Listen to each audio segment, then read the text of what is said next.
Good evening. We're ready to begin. This Planning Commission meeting is called to order.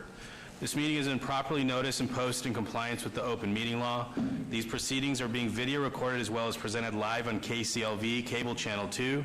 Please note customers of CenturyLink and Cox Communications can view this program in high definition on channel 1002. You can also watch this meeting live on Apple TV, Roku, and Amazon Fire TV on the Go Vegas app. The Planning Commission meeting, as well as all other KCLV programming, can be viewed on the internet at www.kclv.tv/live. The proceedings will be rebroadcast on KCLV and the web the Saturday of the meeting at 10 a.m., Monday at midnight, and the following Tuesday at 6 p.m. Would everyone please stand for the Pledge of Allegiance?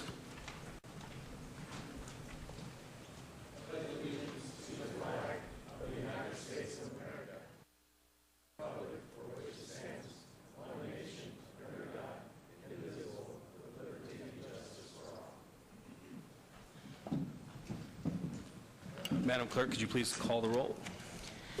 Chair Cherry. Present. Vice Chair DeSalvio. Present. Commissioner Quinn. Here. Commissioner Schlottman. Present. Commissioner Toussaint. Present. Commissioner Roush. I am here. And Commissioner Williams is excused. Thank you. Thank you. I call your attention to the information printed in your agenda concerning our actions and the appeal and review process if appropriate. For the public, just so you know, there's agendas on both sides of the pony wall right here that you can pick up and view. Please read this carefully. If you have any questions, staff is available. Also, the second page of the agenda contains our rules of conduct. We appreciate you adhering to these rules so we can have a smooth meeting. Public comment during this portion of the agenda must be limited to matters on the agenda for action. If you wish to be heard, come to the podium, give your name for the record. The amount of discussion as well as the amount of time any single speaker is allowed may be limited. All comments made under this item for specific items will be cross-referenced to those items. Are there any members of the public who wish to speak under this portion of the agenda? Seeing no one, we move on to item number 5. For possible action to approve the final minutes for the Planning Commission meeting of January 8, 2019. Vice Chair DeSalvio. I'd like to make a motion to approve the January 8, 2019 minutes, please. There's a motion on the floor. Please cast your votes. January 8, 2019.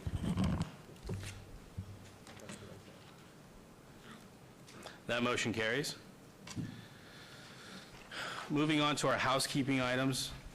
Are there any items that commissioners, staff, applicants, or members of the public would like to pull forward for action? Thank you. Through you, Mr. Chairman, I'll be pulling item number 9 off the consent items. Thank you. Mr. Chairman, we have some housekeeping items. The applicants are requesting to withdraw without prejudice items 13 through 16 and item 19. The applicants are requesting to obey items 22 through 25 to the March 12, 2019 Planning Commission. This is a second abeyance request for items 22 to 24 and the first abeyance request for item 25. The applicant is requesting to obey items 26 and 27 to the April 9, 2019 Planning Commission. This is the second abeyance request for these items. The applicant is requesting to obey items 46 through 187 to the March 12, 2019 Planning Commissions. This is the first abeyance request for these items. And the applicant is requesting to obey item 196 to the February 26, 2019 Planning Commission. This is the first abeyance request for this item. Thank you. Thank you. Is the applicant here for item number 9? They're not here. And, Commissioner Quinn, I believe, was it to hold the item? Through you, Mr. Chairman, yes, it is to hold it for 1 month so that the commissioner of the ward has an opportunity to meet with the applicant. Great. Thank you. Thank you. Okay. Does anyone wish to speak on these items? Okay. Hearing no one, Vice Chair DeSalvio, can we get a motion? Yes, I'd like to make a motion to, do you want me to read each one with the ARs? Or just rip through the item numbers? Want the item numbers? Indicate that you're approving them as read. Okay, so let's start with item number 9 to be held for 30 days to March 12th. Item number 13, ZON 75843. to be withdrawn without prejudice. Item number 14, VAR 74854, to be held without prejudice. Commissioner, you can just go ahead and just say you just approve them as to the withdrawals and abeyances. You don't Okay. have to read them all. So then we'll say item number 15 without prejudice, correct? And number 16 without prejudice. Number 19 without prejudice. Number 22 obeyed till March 22nd. Item 23 obeyed till March 12th. March 12th on both 22 and 23. Obeyed item number 24 to March 12th. Obeyed March 12th. Item number 25. Obeyed to April 9th. Item 26. Obeyed to April 9th. Item 27. And item number 46 through 87 will be held to... 46 through 187 will be held to 30 days till March 12th. Motion to approve. 196. And 196? Until February 26th? Okay, thank you. There's a motion on the floor. Please cast your votes.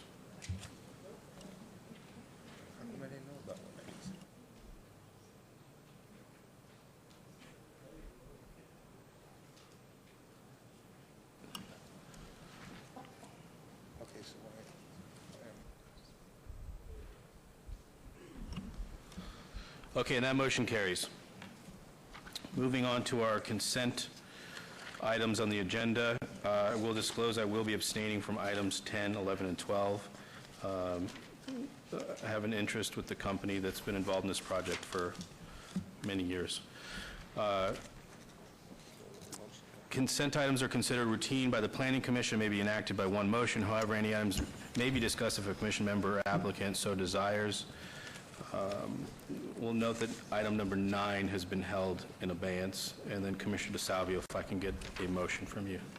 Yes, motion to approve item number 7, 8, 10, 11, and 12 on the consent items. Excuse me, Mr. Chairman, I apologize, I was trying to get my word in edgewise, that I own property near the applicant for number, was it, the same items that you abstained from, was it 10 and 11? And 12. And 12, but I don't feel that it will affect my property value in one way or another, so I will be voting on the item. Thank you. Thank you for the disclosure. There's a motion on the floor. Please cast your votes.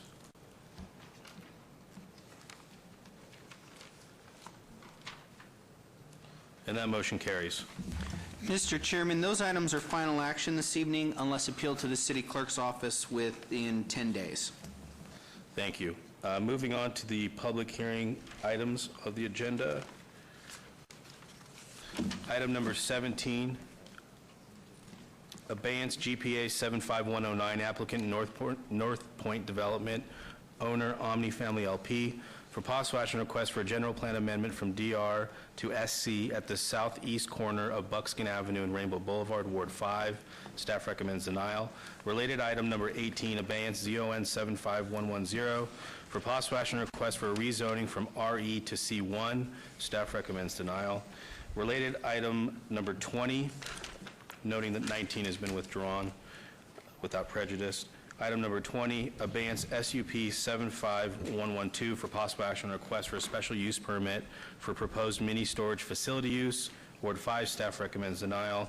And finally, item number 21, abeyance SDR 75114 for possible action request for a site development plan review for a proposed 3-story, 140,988 square foot 914-unit mini storage facility with a waiver to not orient the building to the corner where such is required. Ward 4, staff recommends denial. Can we get the staff report, please?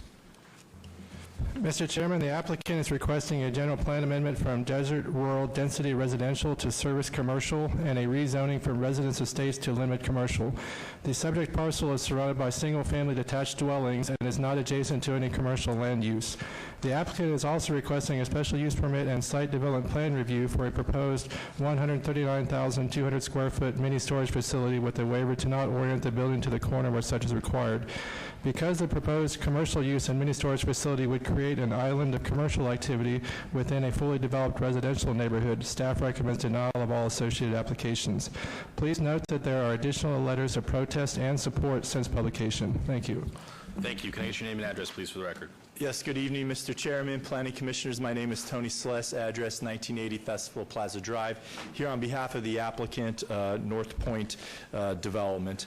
First, if I can orient you to the overhead and just give you a quick background of the location of the site. It's approximately 3 acres located on Rainbow, which is to the west. You have Cheyenne to the south. This is US 95 a little bit farther to the west, Buckskin to our north, and then Atwood would be just to the south, and then this is the 300 acres that is the subject of tonight's application. What we have before you is a GPA request and a zone change to go to C1 with a special use permit to allow a mini storage facility, and then a waiver with respect to the orientation of our building. We had a couple of neighborhood meetings, 2 to be exact. First one in December, and then a follow-up one on January 28th. We held the second one so we could go back and implement many of the neighbors' suggestions or answer their questions, and I believe we were able to do that. So I'm going to go through a bit of a slideshow, if you will, to kind of show you a combination of where we started, where we ended up, and then some of the key questions or concerns that the neighbors asked us about and what we are doing or how we're responding to some of those. So first, as I indicated, we had a meeting on January 28th, a second neighborhood meeting on January 28th of 2019. And one of the biggest overriding issue was essentially the height of the building and the size of the building. So what we originally were proposing was a 3-story, 35-foot tall building, as you can see right here on the right side. That, like I said, was the biggest concern for the neighbors. We came back and showed them and have submitted to your planning staff a revision where the building is now 2 stories and predominantly 23 to 25 feet in height, although we do have some architectural elements at the front of the building along Rainbow that will go up to 29 feet. In order to make up for that third level that we cut off the top, we were actually going subterranean, so we do have 1 level or basement now below grade. So we have a basement and now 2 levels above grade, predominantly, like I said, 23 to 25 feet. And as you will note when you approve the agenda, item 19 was a variance request with respect to a setback, a 3-to-1 ratio. We withdrew that because we now meet that request, and as I will show you in a few slides later, that actually on the perimeter of our site adjacent to residential, it is now 1 story and 14 feet, and then we step it back to the 2 stories and 23 feet. So I'll show you that in a few slides here. But that was really one of the biggest fundamental changes that we made to the building. Again, you can see kind of the before and after with what we've done with respect to the height and the proposed elevations. Here is why we no longer need the variance request with respect to the setback. You can see we're proposing a 1-story that is adjacent to all residential, approximately 14 feet, and then we step it back to about 23 to 25 feet for that second level above grade. Again, this is, we superimposed the building as you're driving down Rainbow there. You can see driving north right here where it would be, and then driving south where the location would be. We've really tried to shrink it to 25 feet so that it blends in better with the neighborhood and is not substantially taller than any other structure in the area. One of the also requests that was made is that because we do have a secondary fire access on Buckskin, if we could somehow limit that. We do need to have that fire access, that fire lane back there, but what we'd like to do and what we are proposing, and I've submitted a proposed condition to planning under the SDR, is to have a provision that we are required to work with Public Works and the fire department on the location of a crash gate for emergency access only. That way it'll help continue to funnel traffic on Rainbow, which is, 120-foot right-of-way there, and eliminate or drastically reduce any of the traffic going down Buckskin, heading east towards the residential. So that is a proposed condition that we have sent to planning that we'd like to incorporate into this. One of the other things that always comes up is with respect to traffic and traffic counts. And what this shows you is, again, we are near a lot of residential. They are zoned RPD 3 to R1. And you can see right here the traffic counts for RPD 3 and R1 are anywhere from 6 daytime trips to 8 nighttime trips. R1, 10 day trips or 13 evening trips. And you can see right here, self-storage, not drastically that much. It's 14 during the day, 24 in the evening. And what I use this chart to show is that you can see the extreme on a commercial use, not to suggest that a convenience store or drive-through is inappropriate at this location, but to give everyone the sense of, on the spectrum, what those type of traffic counts are. You can see, 500. We are on the spectrum of traffic counts in the residential area. So that was very important to the neighbors with respect to traffic and what traffic uses or traffic demands would be. Mini storage, we contend, is the least intense commercial type use you can have, and I think these traffic numbers bear a lot of that, showing that this is a very low impactful, low intense use in the area. Again, this is just the condition of the site today. You can see there's unimprovements that we would be responsible for. Obviously, we would clean it up and really rehab this particular area and make Rainbow going north of Cheyenne there all connected and unified with respect to our improvements. And this is the one gap that needs to be fixed, and we as the developers would be responsible to fix that. One of the waivers is with respect to the building orientation. As I indicated, we are requesting not to have the building oriented toward the corner there. And one of the reasons we believe that it won't work is because you will see on our site plan the location of our driveways. We have 2 of them right here so that you can have adequate queuing through the site and circulation.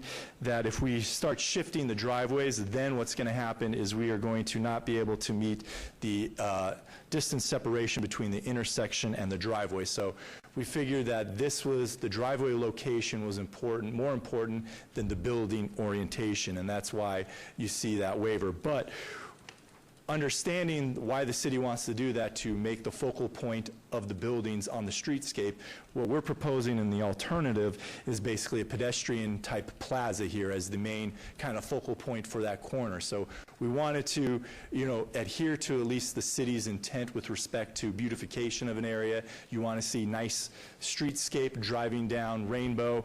We think that this at least is a good faith attempt to do that in lieu of having the building on the corner. So that is something that was important in our design that we wanted to offer to the city, with respect to the waiver and where we're positioning our building on the site.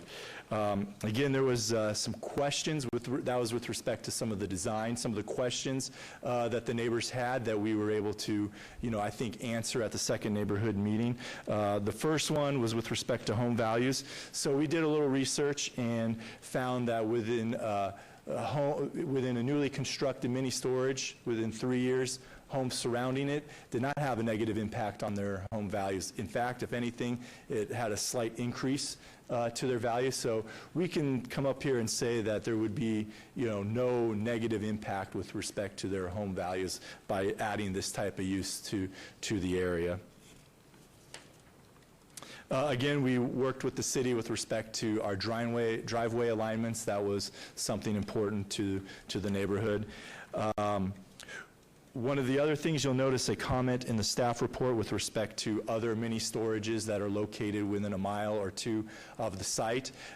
We went out and did our own market study, and we found that essentially everything within a few miles of our site is at 90% or above capacity. So this area, there is a need for it. We're not oversaturating the market. This shows, what the need is out there. And one other thing I really would like to highlight here, you can see in this bottom left corner picture.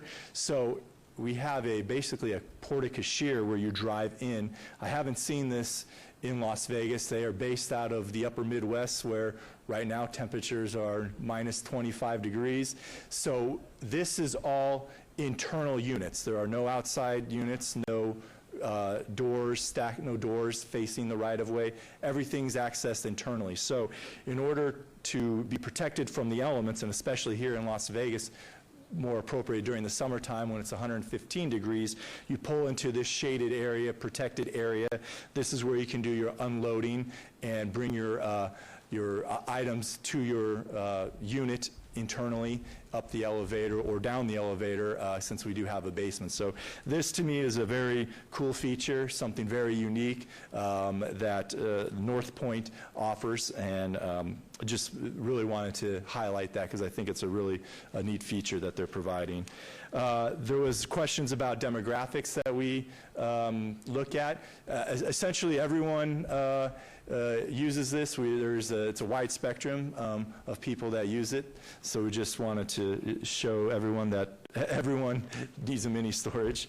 There was a question with respect to operating hours. It's generally business hours, office hours, Monday through Friday, 9 to 6. We have office hours on Saturday, a little bit limited, 9 to 5, Sunday, 11 to 4. If you do have a unit, you do have general access with your key fob to get into your unit, basically 6 a.m. to 10 p.m. And there is no nighttime manager that stays. No one lives on site. That was another thing, clarification that we made with the neighborhood. Again, there was, with respect to our zoning, you can see right here is really a lot of the commercial hub along the 95, Cheyenne, Rainbow. We're about 400 feet just north of it. So while, yes, we are asking to go from RE to C1, there is C1 along Rainbow. Rainbow is 100 to 125 foot right-of-way.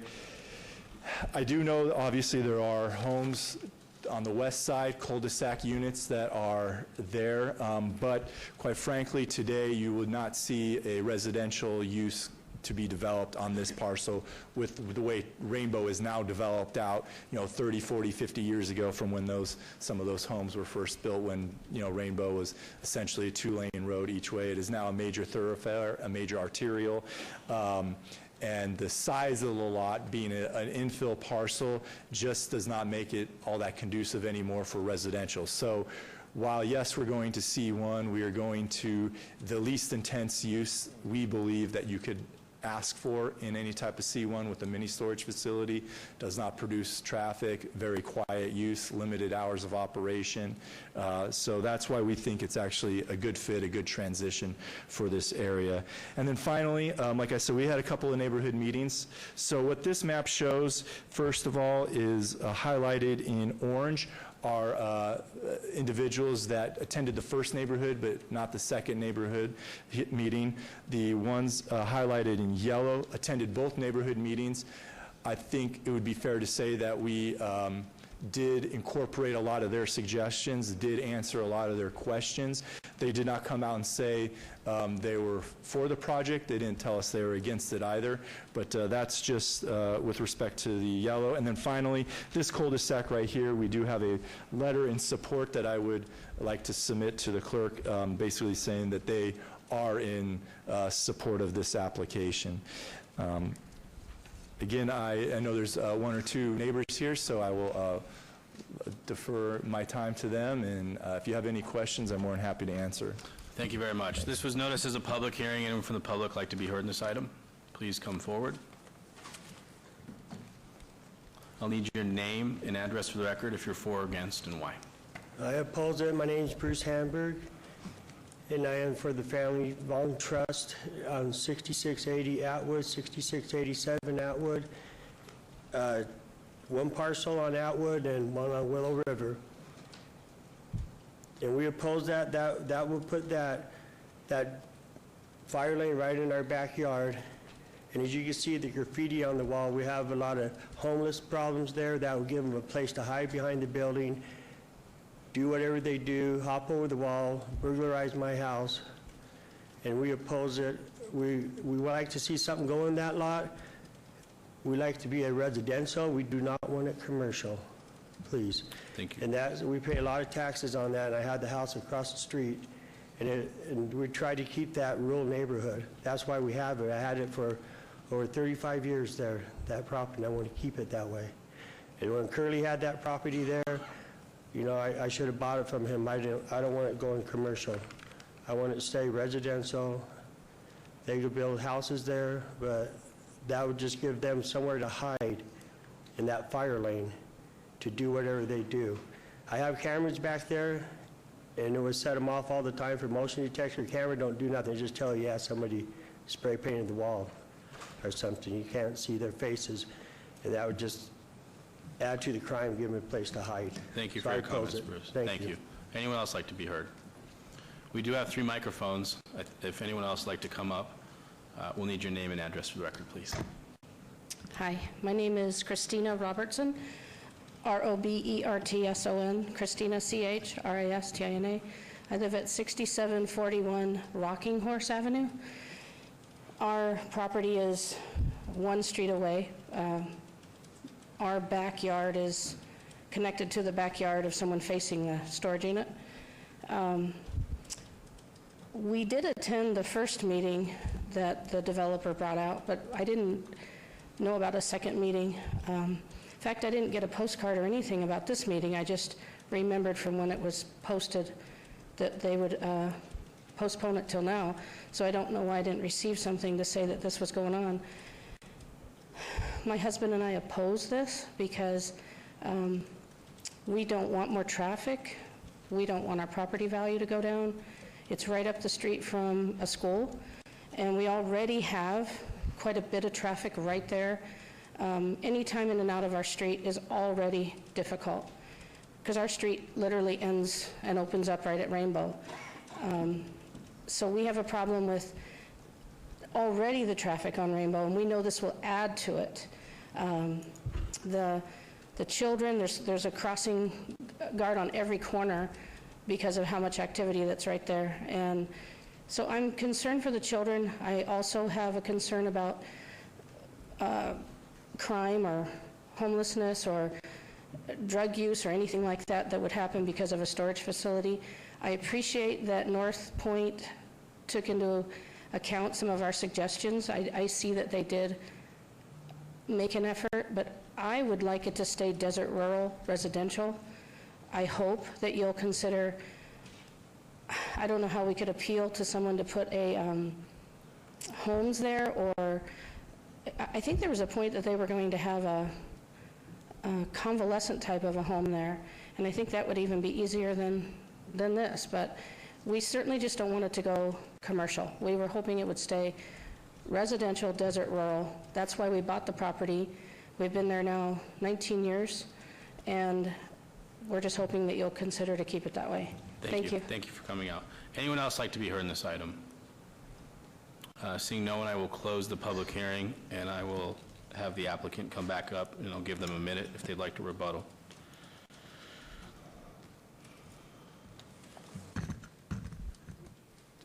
Just two quick points. One, with respect to the fire lane, we are, again, asking an additional condition to restrict access back there, so it would be only for emergency only. That would be back there, so we don't intend it to be a major, any type of drive back there except for essentially fire or emergency vehicle only. Number 2, development of this property would get rid of the graffiti and a lot of the other issues on it. So it's generally, I appreciate the neighbors recognizing we did, though, incorporate suggestions and answer all their questions. Thank you. I will turn it over to the commission, and I will quickly start off by saying, when I first saw the project in the 3-story, I definitely was a no-go for me, and based on the changes that have happened, and I understand, Rainbow's difficult. It would be difficult to come in with homes there, and it's almost like an infill project after everything's built. And based on its intensity and based on everything I'm seeing, I feel like I can support this. I certainly want to hear from the other commissioners, but I know that condition would definitely have to be on there with fire, having some type of crash gates in the back section of it. Commissioner Quinn? Thank you, through you, Mr. Chairman. Mr. Celeste, what are the hours of operation of the storage unit? The hours are, so office hours are Monday through Friday, 9 a.m. to 6 p.m., Saturday, 9 a.m. to 5 p.m., Sunday, 11 a.m. to 4 p.m. So it's your suggestion that people wouldn't be coming in the units after hours when no one's in the office? And then I was going to finish that, then general access for those that have units, will have a key fob. They would have larger times to access, 6 a.m. to 10 p.m. would be those.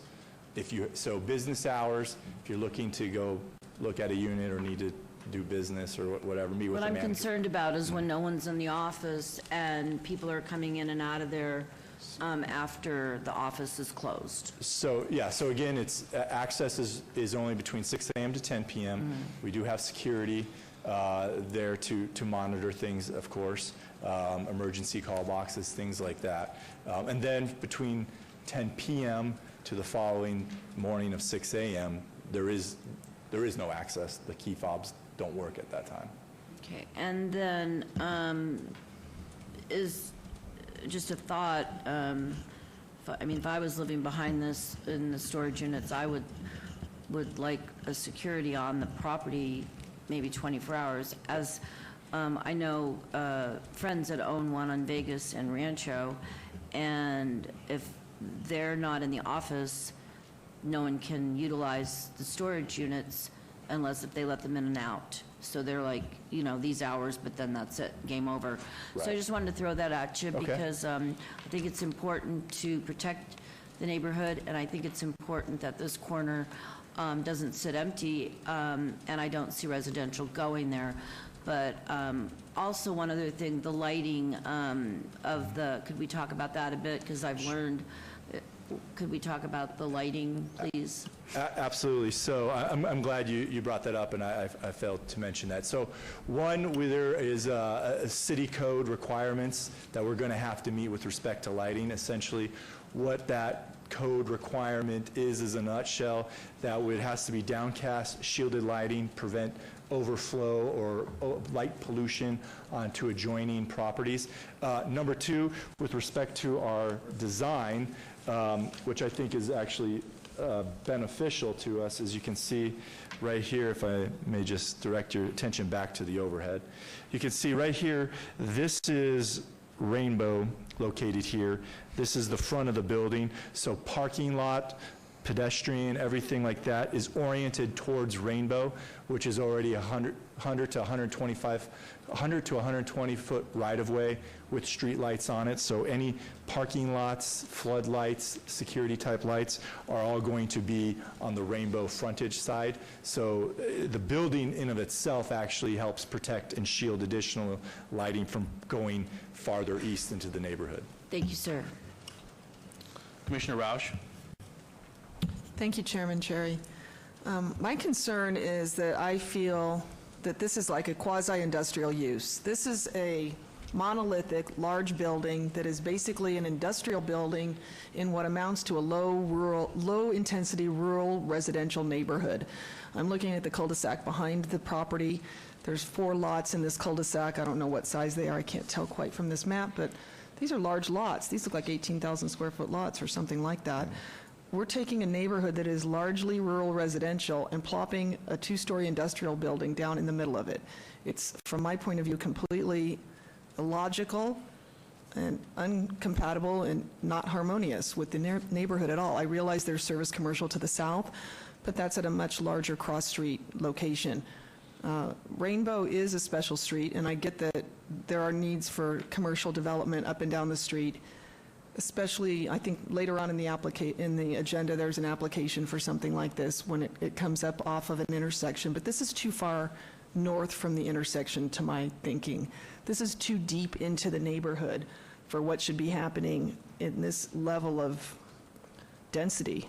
It's just too intense of a use. There's a reason why industrial uses are not compatible with neighborhoods. There's a reason why industrial is the highest intensity use in the zoning code and residential is the lowest intensity use. So from my point of view, even though you made it a lot prettier, a lot more attractive, and part of it subterranean, I share Commissioner Quinn's concerns about timing, people coming and going from the property with unmanned security. Security's good, but lighting is a concern, and then just the monolithic look of the building up and down the street, I think, is really not an attractive use, and I don't think it's what the neighbors in the area had originally signed up for. So unfortunately, I will not be supporting this tonight. I think there are other uses that could go on this site. I would add that before people think that we just have to do this because residences or residential isn't going to go on this site, there are a lot of other uses that could happen here. You can have low intensity office, single-story office, single-user office. You could have a veterinarian clinic, which almost borders on retail. There's all kinds of things you could put on this site. It doesn't have to be an industrial two-story mini storage. And it's an awful lot of square footage, and it's an awful lot of units. So I think it's an incompatible use. I won't be supporting it. Thank you. Commissioner Roush. Commissioner Toussaint? This is on Rainbow, and I don't see any homes being built. I don't think it's compatible for residential. I think the building is beautiful. I think what you've done is marvelous. I mean, you've taken the homeowners' concerns, and I understand that there are some people concerned about homeless being back in there, but I think if you put a storage unit like this in there and you have security there, I don't think you're going to have a homeless problem. I think you have a homeless problem now because there's nothing there. I think that once this is built and you have your security there and you have your lighting, I don't think that homeless is going to be a problem. So you'll have my support on this tonight. Thank you. Thank you, Commissioner Toussaint. Commissioner DeSalvio, Vice Chair. Yes, thank you, Mr. Chairman. First of all, I commend you. It's not my ward, but I do commend you for working with the owner in the neighborhood to take it from where it was to where it is now.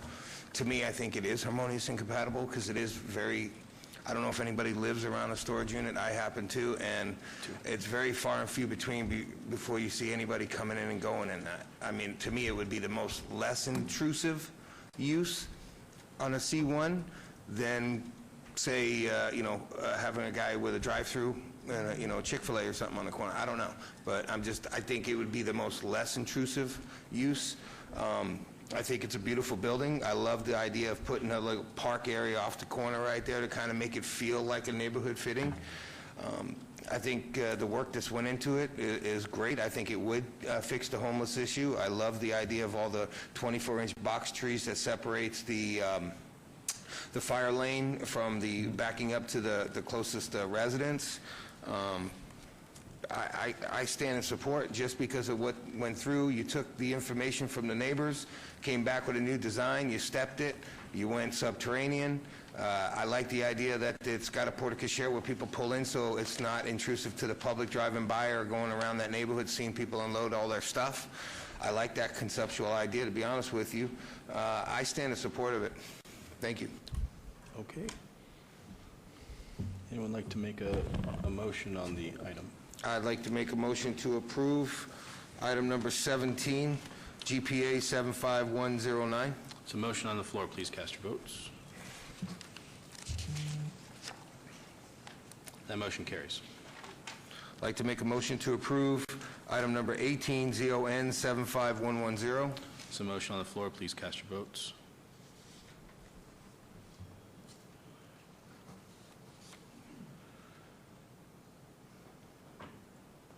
That motion carries.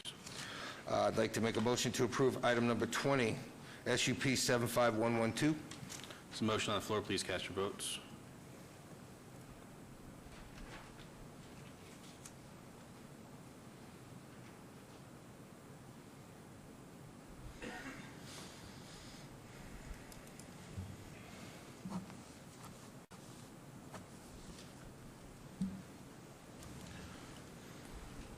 And Okay, and I'd like to make a motion to approve SDR 75114 with the condition of a crash gate for the fire to try to keep it less intrusive on the neighbors. Yes, and we you agree to agree to that. that? We drafted some proposed language. I don't know if the city... Through you, Chairman, I would recommend a condition that adds, the applicant will coordinate with city traffic engineer to install gates that limit general access along north and west access points of the fire lane. And agree to that. Okay, and I was also wondering if it's possible to put a condition for hours of operation, just to try to fit in with the neighborhood even more. So, Mr. Chairman, through you, so hours of operation should have gone on the SUP. However, these items will be going forward to City Council, so if it's the will of the Planning Commission, we will communicate to, as part of our presentation, that there was a request to look at limiting the hours as a part of the SUP consideration, instead of reopening that item since you've already voted, if that is what you want to do. Fine with that? Yes, we understand that. All right, Thank you. thank you. Do we know, do we know the limited hours that you're, wanted to recommend? I'm thinking like 9 to 6, so it's not so intrusive. And when people, you want it to be when people are in the office? And then the general access, distinguish that from the office from 6 a.m. to 10 p.m. is what I had stated in my presentation. I see 10's pretty late for Okay. a neighborhood, that's why 9 to 6 I think would be sufficient enough. 6 a.m. to 9 p.m.? It's correct. Thank you. Thank you. Okay, there's a motion on the floor for item number 21 with the added condition about the crash lane. Please cast your votes. That motion carries. Mr. Chairman, those items will move forward to City Council and be heard as a part of their agenda on March 6th. Chairman Cherry, I Yes. apologize. I'd like to have the clerk review my vote on number 17. I think I pressed the wrong button. My intention was to vote no, and I may have pressed yes, so I'd like the record to reflect that I meant to vote no on Thank you. item number 17. Thank you. Thank you for bringing that up. Thank you. Thank you. Have a good evening, everyone. Thanks. Okay, moving on to item number 28. ZON 75317, applicant owner Suchitra Reddy Uragidi. I apologize if I messed that up. For possible action on a request for planning rezoning from R1 to PO at 610 South 8th Street, Ward 3. Staff recommends approval. And item number 29, related item number 29, SDR 75316, for possible action on a request for a site development plan review for the proposed conversion of a single-family residence to an 808-square-foot office with an 80-square-foot storage building with waivers of Title 19.08 Development Standards and Title 19.12 Parking Standards, Ward 3. Staff recommends approval. Can we get the staff report, please? Mr. Chairman, the applicant is proposing to convert an existing single-family dwelling into a proposed one-story office building with a storage shed. The site is located within the downtown Las Vegas overlay district within the Founders District. The Founders District is an area that contains primarily historic residential dwellings, many of which have been converted over to professional office space. This transition is expected to continue within this area as traditional suburban-style residential uses become less suited for the area, containing large collector streets on each block and an expanding market for higher-density mixed-use developments near major transit corridors evolve. The rezoning of the subject site to PO professional office is appropriate within the area of the Founders District, and the proposed office adheres to the objectives of the Vision 2045 Master Plan for the downtown Las Vegas area. Staff therefore recommends approval of the requested site development plan review and rezoning requests subject to conditions. Thank you. Thank you. Is the applicant here for item number 28 and 29? Hi. If you could come forward to the microphone, and I'll need your name and address for the record, and if you could tell us about your application, please. Yeah. My name is Suchitra Yaragudi, and I actually live and work in downtown, and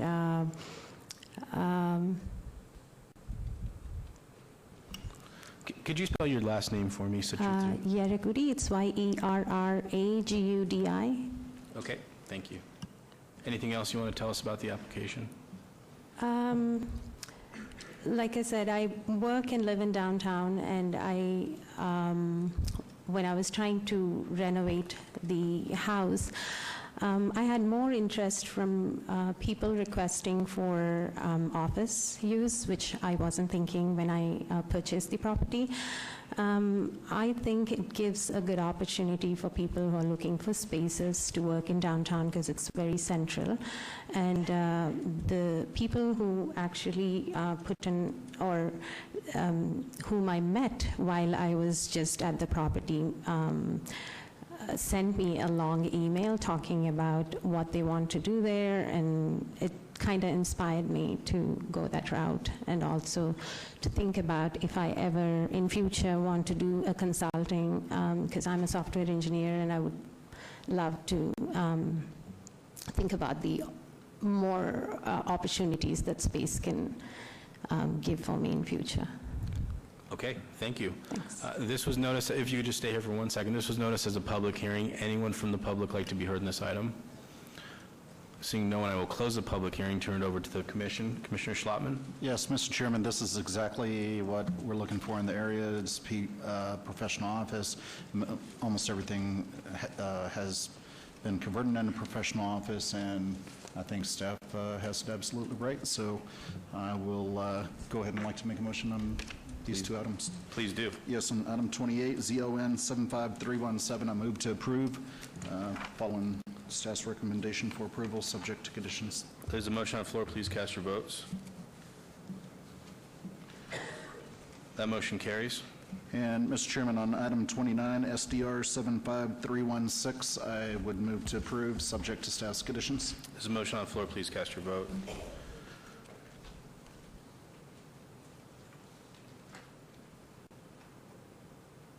Commissioner Quinn? And that motion carries. Mr. Chairman, those items will go forward to City Council and be heard as a part of their agenda on March 6, 2019. Okay, thank you very much. Thank you. Okay. Oh, yeah. Thanks. Moving on to item number 30, MOD 75347, applicant Olympia Companies, owner MF Land LLC, for possible action on request for a major modification of the Kyle Canyon Development Standards revised July 20th, 2016, to amend the development standards to include private gated street sections, Ward 6. Staff recommends approval. Related item 31, VAC 75349, for possible action on request for petition to vacate public drainage easements to the northeast corner of West Sky Canyon Park Drive and Sky Village Road, Ward 6. Staff recommends approval. Item number 32, TMP 75348, for possible action on request for a tentative map for a 107-lot single-family residential subdivision, Ward 6. Staff recommends approval. Item number 33, VAC 75331, applicant Olympia Companies, owner MF Land LLC, for possible action on request for a petition to vacate public drainage easements on the west side of Grand Canyon Drive, north of West Sky Canyon Park Drive, Ward 6. Staff recommends approval. Related item 34, TMP 75323, for possible action on request for a tentative map for a 170-lot single-family residential subdivision, Ward 6. Staff recommends approval. Related item 35, VAC 75330, applicant Olympia Companies, owner MF Land LLC, for possible action on request for petition to vacate public drainage easements on the northwest corner of Canyon View Lane and Sky Park Drive, Ward 6. Staff recommends approval. Related item 36, TMP 75328, for possible action on request for a tentative map for a 123-lot single-family residential subdivision, Ward 6. Staff recommends approval. Related item 37, VAC 75355, for applicant Olympia Companies, owner MF Land LLC, for possible action on request for a petition to vacate public drainage easement southeast corner of Grand Canyon Drive and Sky Park Drive, Ward 6. Staff recommends approval. And finally, related item number 38, TMP 75356, for possible action on request for a tentative map for a 107-lot single-family residential subdivision, Ward 6. Staff recommends approval. Can we get the staff report, please? Mr. Chairman, the applicant has requested a major modification to include new private gated street sections in the Kyle Canyon development standards with the intent to conform to the requirements established in the Residential Sprinkler Memorandum of Understanding that form the basis of ordinance number 6630 of the Unified Development Code. Additionally, the applicant has proposed residential subdivision tentative maps and associated vacation petitions to vacate public drainage easements on 4 subject parcels within the area, with each map requesting to use the new proposed street sections. The subject drainage easements on the site were created in support of the interim drainage facilities under design for the adjacent infrastructure roadways. The proposed improvements on the accompanying tentative maps will remove the need of the interim drainage easements as they stand today. Staff has determined that the proposed street section widths types exceed those adopted in Ordinance 6630 and are supported by staff. Therefore, staff recommends approval of the proposed major modification and the 4 associated vacation and tentative maps with conditions. Please note that additional letters of protest and support have been received since publication. Thank you. Thank you. And before I go to the applicant, I just want to note that we did open items number 30 through 38. I see on the broadcast it says 30 through 32, but we are hearing all the related items on 30 through 38. Get your name and address for the record, please. Thank you, Mr. Chairman. Commissioner Stephanie Allen, 1980 Festival Plaza Drive, here on behalf of the applicant and the master developer for Sky Canyon, the master plan community of Sky Canyon. I'm here tonight with the next phase of Sky Canyon. It's an exciting time and it's doing very well. The community is building out quickly. We have 4 tentative maps, and if I could direct your attention to the overhead, this is located at the northeast corner of Sky Canyon Park Drive, right here, and Sky Village Road. The Smith's that's been constructed and is open is located right here. The Sky Canyon Community Center is located right here. So this is just to the north of the community center and to the west of the Smith's Shopping Center. This is just an overview to put it in relation with the overall master plan community of Sky Canyon. This is the quadrant that I was just referring to where the 4 tentative maps are before you tonight. Again, the commercial that's already existing, and then these 4 parcels are the tentative maps and related items that are before you. You'll see 2 of them are planned for medium-low, 2 of them are planned for medium-low attached. The 4 tentative maps conform with the land use plan. In fact, they come in lower in density than would otherwise be allowed. It's for Toll Brothers, for Woodside Homes, and for Pulte. So we have 3 great developers that are coming on to these 4 parcels. I'm happy to go through the maps if you'd like, or if you have questions. Otherwise, we very much appreciate staff's recommendation of approval of these tentative maps, as well as the vacations of the drainage easements. Those were just for the interim drainage until the permanent facilities are underway. And again, we appreciate staff's recommendation of approval. Thank you. This was noticed as a public hearing. Anyone from the public like to be heard in these items? Please come forward. Seeing no one, I will close the public hearing and turn it over to the commission for discussion. Commissioner DeSalvio. Vice Chair DeSalvio. Yes, Mr. Chairman, unless anybody else has any other comments, I would just move to approve with staff's approval on these items. Okay. Seeing none, I'd like to make a motion to approve MOD, item number 30, MOD 75347. This motion on the floor, please cast your vote. That motion carries. Item number 31, VAC 75349. So motion on the floor, please cast your vote.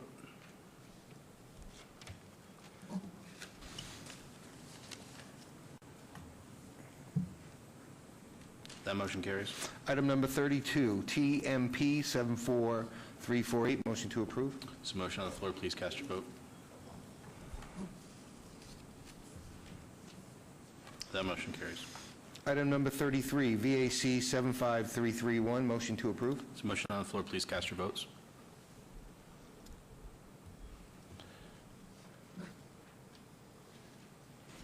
Item number 34, TMP 75323. Motion to approve.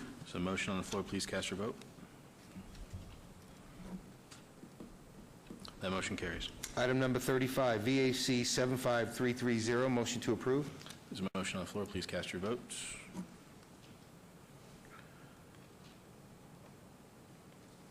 That motion carries. Item number 36, TMP 75328. Motion to approve. So motion on the floor, please cast your votes.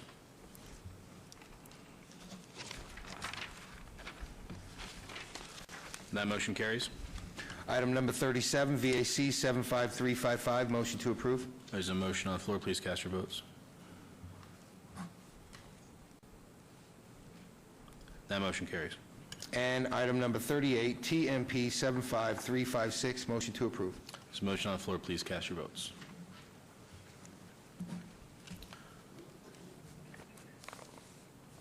And that motion carries. Thank you very much, and have a good evening.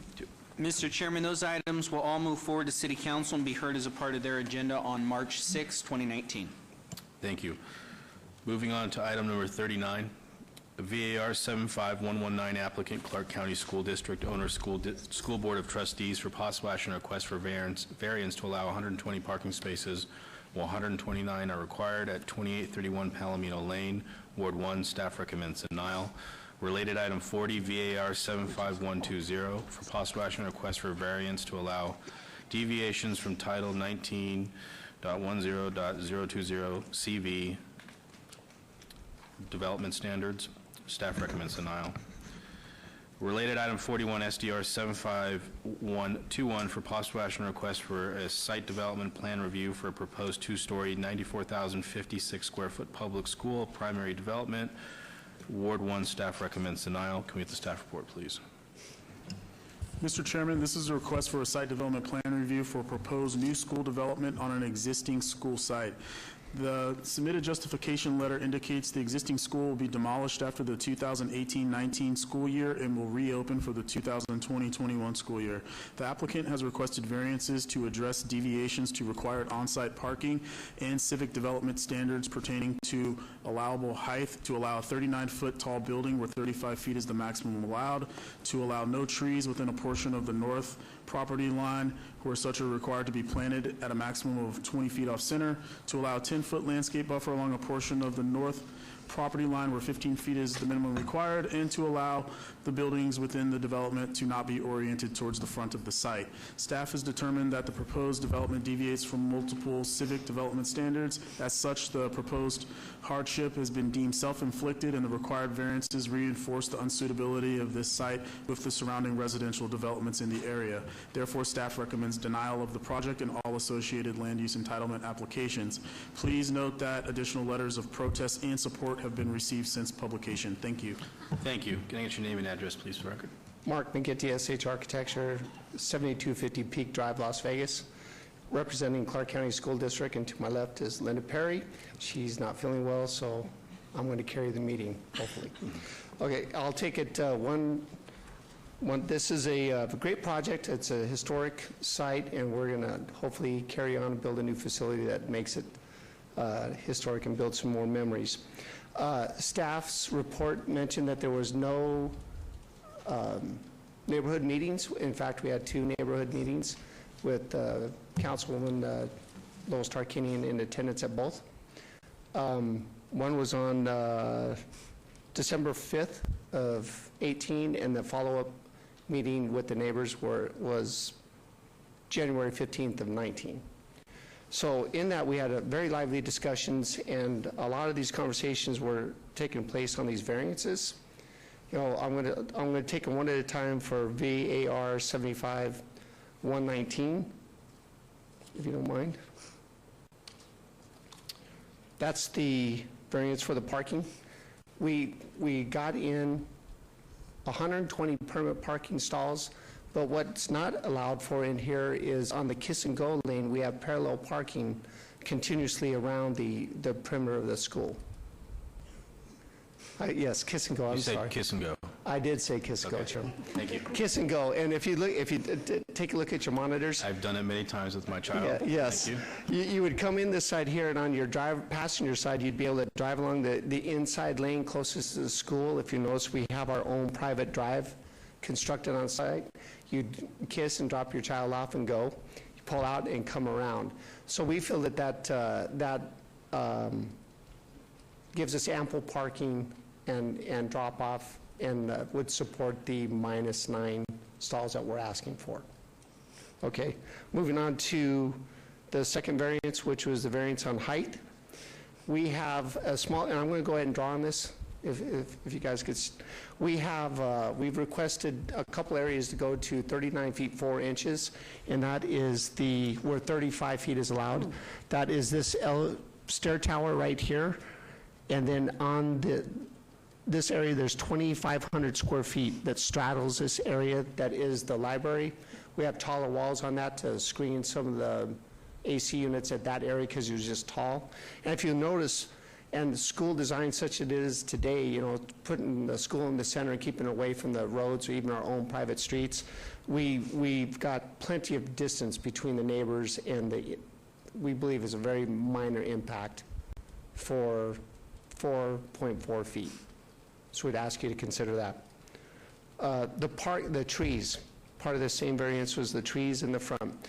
You know, from designing, we really appreciate the idea of the trees 25 feet or 20 foot on center by code. We understand that. And we also understand the 15-foot landscape buffer. However, in negotiating and working out with the neighbors, they were very strong in the very first meeting. They like their park-like atmosphere, and in fact, Mr. Wasden himself planted some of the trees along Palomino, and that's all along this edge here where the variances are. At that time, we had our 15-foot landscape buffer in and the required trees.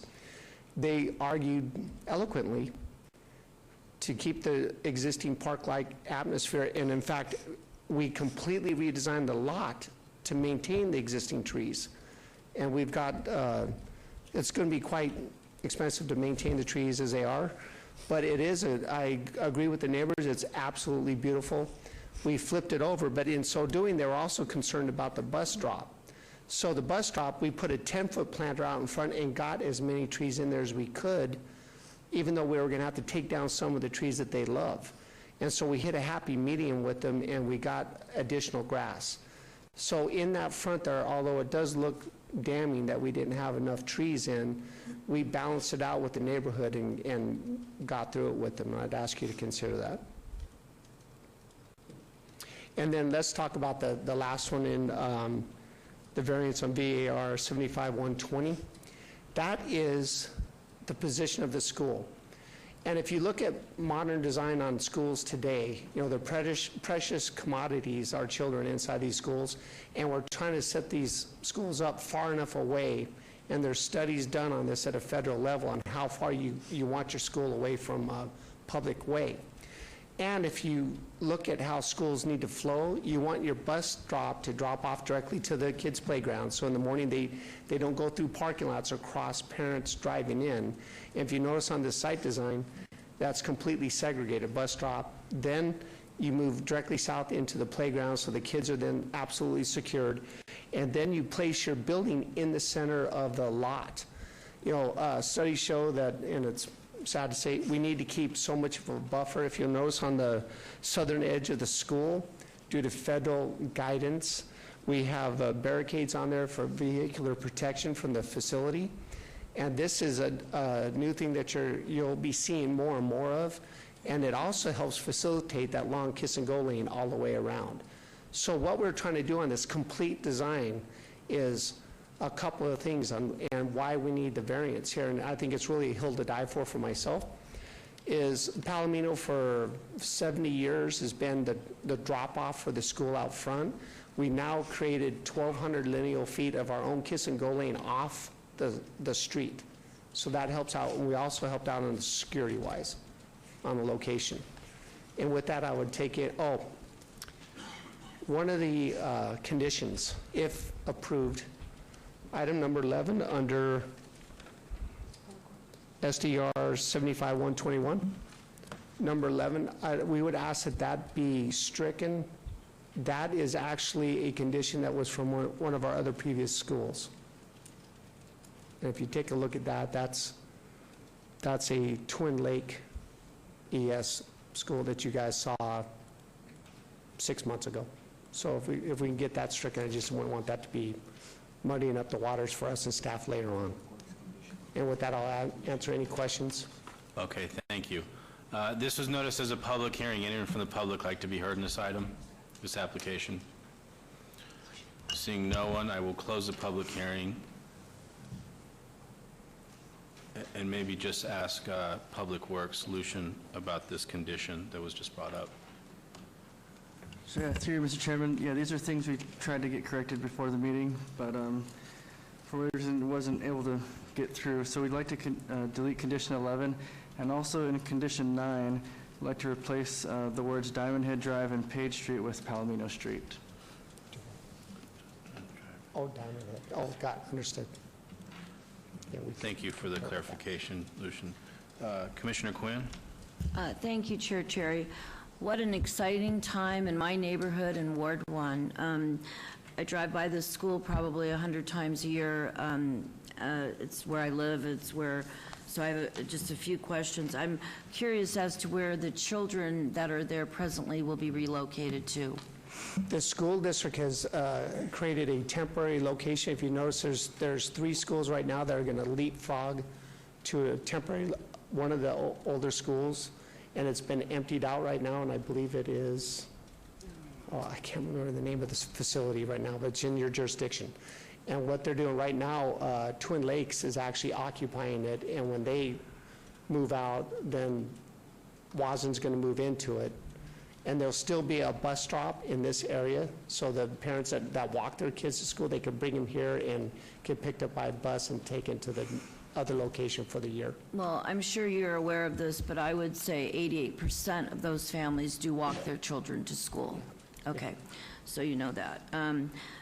Regarding the parking is always empty, right? I mean, there's a few cars, a few kiss and goes, and that's it, because this is a walkable school, and they come from the east side of, on the other side of Rancho East.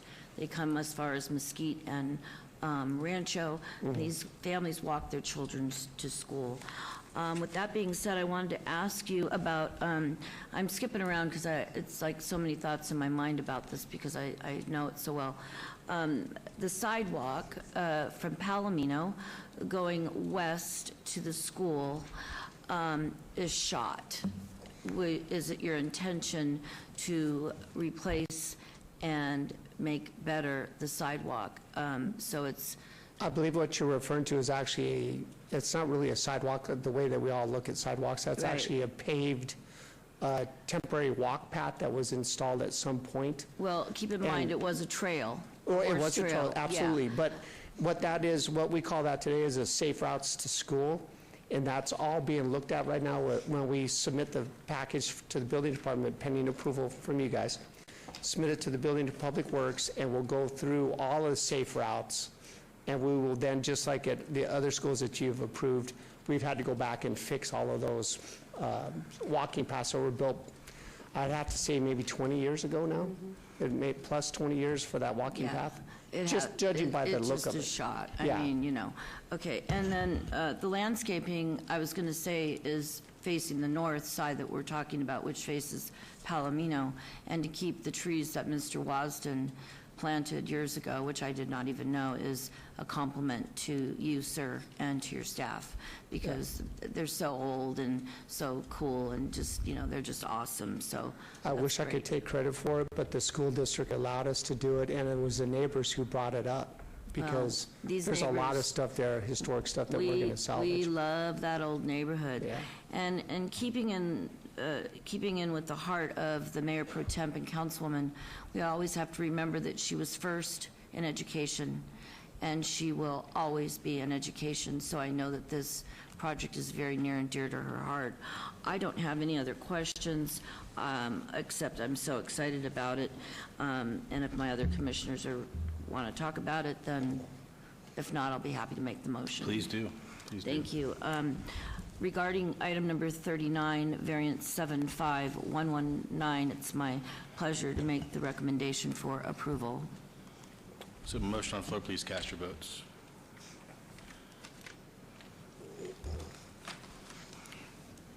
Thank you. Regarding item number 40, my motion is for approval, variance 75120. So motion on the floor, please cast your votes. That motion carries. And thank you. Regarding item 41, showing two conditions. One, that the street be changed, like Lucian said, from something to Palomino, right? And the other one to just delete number 11 altogether? Yes. And you're in agreement with that? So with that, my motion will be for approval for SDR 75121. Thank you, Commissioner. There's a motion on the floor. Thank Please you cast very your vote. much.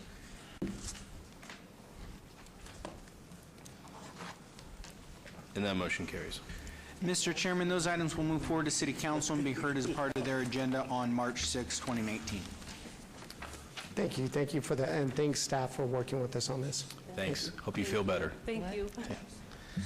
Moving on to item number 42, VAR 75324, applicant Vision Commercial 1 LLC, owner Safe Nest Temporary Assistance for Domestic Crisis, Inc., for possible action on a request for variance to allow a 17-foot residential adjacency setback where 72 feet is the minimum required, and to allow a 76-foot residential adjacency setback where 155 feet is the minimum required on the south side of Smoke Ranch Road east of Decatur Boulevard. Ward 5, staff recommends denial. Related item number 43, SUP 75325, for possible action on request for a special use permit for proposed 191-unit senior citizen apartment use, Ward 5, staff recommends denial. Related item number 44, SUP 75326, for possible action on request for a special use permit for a 53-foot tall building where the Airport Overlay District limits the height to 35 feet, Ward 5, staff recommends denial. Related item number 45, SDR 75327, for possible action on request for a site development plan review for a proposed 191-unit senior citizen apartments development with waivers to allow a 0-foot landscape buffer on the north and west property line where 15 feet is the minimum required, and a 0-foot landscape buffer along a portion of the east property line where 8 feet is the minimum required. Also to allow a 0-foot landscape buffer along a portion of the north and west property line where 8 feet is required adjacent to the convenience store. Ward 5, staff recommends denial. Can we have the staff report, please? Excuse me, Chairman Cherry, I apologize. I will need to abstain from this item and recuse myself. My husband is on the board of Safe Nest, so in an abundance of caution, I'm going to abstain from this item. Thank you for the disclosure. Can we get the staff report, please? Mr. Chairman, the subject site is located in the southwest sector of the general plan and has a current land use designation of GC, general commercial, and zoning designation of C1, limited commercial. The senior citizens apartments use is a conditional land use in the C1 zoning district. However, a special use permit is required as the proposed use does not comply with conditional use regulations number 1, number 2, and number 4, which require the roof lines to break down the massing of the structures, ground level retail to be provided, and for the elevations to highlight the difference in uses through a variation in volume and proportion. Furthermore, the existing airport overlay standards allow a maximum height of 35 feet on the northwest corner of the subject site and a 70-foot maximum height for the southwest portion. As proposed, the 53-foot tall building height exceeds the height of the 35-foot maximum outlined in the airport overlay. Therefore, a special use permit is required. As such, the Federal Aviation Administration must be notified of the proposed construction or alteration of this development, and a condition of approval has been added to assure that this requirement is met. Additionally, a variance has been requested to allow a reduction of the required residential adjacency setbacks of the structures and waivers to allow deviations from required landscape buffer widths and exceptions of required planting materials on site. Staff does not support this request. Staff has determined that the proposed project is not compatible with surrounding development in the area as evidenced by the requested special use permits, variance waivers, and associated exceptions of planting materials. Therefore, staff recommends denial of this project, subject to conditions. Please note that additional letters of protest have been received since publication. Thank you. Thank you. Can we get your name and address for the record, please? Vincent Shetler, SCHETTLER, 10091 Park Run, and I am the applicant. Thank you, Vincent. Thank you, Chairperson Cherry and the rest of the council. Today, bring forward to you a special use permit and variances for and design review for a site located on about 5.33 net acres at the, can you guys see Yep. The map, okay. Located at the corner behind a Circle K, existing Circle K at the corner of Smoke Ranch, which is 100-foot right-of-way, and Decatur, which is 120-foot right-of-way. The property is currently zoned C1 in a general commercial area. We are requesting to do a senior apartment development, which is lacking in the area. It is an allowable use with a use permit, and there are some additional variances that we are requesting, and some other waivers for land use and setbacks. And I'll walk you through those. This is the actual development that, as we perceive it today, and just walk you through the another rendering. And onto our site plan. The first two variations and special use permits are one for the use. We are proposing 161 unit, 4-story wrap, single entrance gated. The entire site will be gated for security of the residents. With a porte cochere for entrance, we have 161 units on an interior corridor, single entry, main entry unit. There will be a fob system at the entrance so that the residents and only certain people can enter the units. There will also be a fob at the gates for those that have parking. We have adequate parking. We're not asking for any waivers on the parking. The interior part of the project will have an indoor-outdoor pool. The wall for the pool will open up so that it will adjoin the other amenities that are interior that are being designed. We also have 5 townhome buildings, 24 feet in height, 6 units in each building. 2 stories, they're only 24 feet in height. So to walk you through some of the variances that are being requested on the setbacks, some of them are actually pretty simple. There's a 3-to-1 slope requirement within the C1 zone to do residential adjacency standards. And because of that 3-to-1 slope, the requirement for a 24-foot building adjacent to existing residential is 3-to-1 slope. These are 24-foot tall buildings, so that would require a 72-foot setback, which these are about the same height as the existing 2-story homes that are on the side. There are some 1-story homes there. They're not all 2 stories. So that is one of the requests. The other request is because we have here these townhomes that abut the residential, we have deeper backyards for those townhomes. They will be maintained by the management, which is myself, my management, and we are only required to do an 8-foot landscape buffer here. We actually have 17-foot backyard, so we feel that we need that, we meet that, but because we have the walls actually meet and will join, we didn't want an 8-foot landscape buffer behind another wall so that people can go in there and hide or create mischief if anybody jumps the fence. So that is the second one. The third request is adjacent to this convenience site here. There is no landscape buffer on the interior of the convenience store, and they have a very minimal buffer against the wall. We're actually providing 24 feet, but we don't have any landscaping on the interior side, only in this area right here. So we are requesting landscape buffer here, as well as a small portion of the parking here where there will not be. We're trying to create fire lanes and meet fire code, so we feel we are 100% compliant with fire code for circulation, which is why that became necessary to get fire circulation around the interior of the site. The other portion, because of the 3-to-1 slope in the C1 zone, is because of the building height, which is 53 foot with a 5-foot parapet on the very top, including that. We've actually created a 76-foot buffer on the eastern side of the project and an 81-foot buffer on the south side of the project.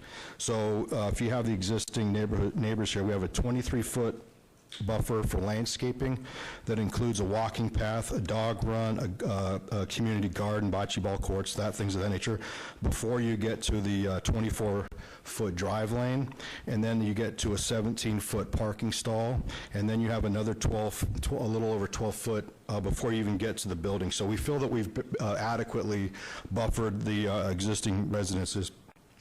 And on the same side here, it's 81 feet. And so that explains the variances for the setbacks and the landscaping. The other issue is the variance or the special use permit for the airport height restriction. And I'm going to throw up a different map for that temporarily, which here you have the North Las Vegas Airport. These are actually taken from the city's website. These are the flight paths and the noise attenuation zones, so we're pretty far distance away from that. You have the Festus Station and the Texas Station, which are obviously higher than 35 feet, closer to the runways. There are 75-foot power lines existing today that run adjacent and actually through the northern border of the site. So you have the 75-foot power lines here, and it goes right in between our site. There's a 75-foot buffer on the interior, 35-foot height restriction on about the eastern half of our site, and then it goes down to a 75-foot. So the actual buffer goes through our site. So it actually goes through our building. So we feel that when we go through and we process the applications that are going to be a condition, that we won't have any problem, and we are understanding and accepting of that condition that they have added to that variance.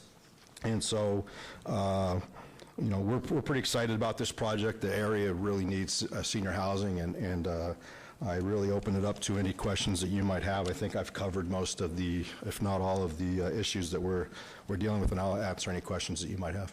Thank you. This was noticed as a public hearing. Anyone from the public like to be heard in this item?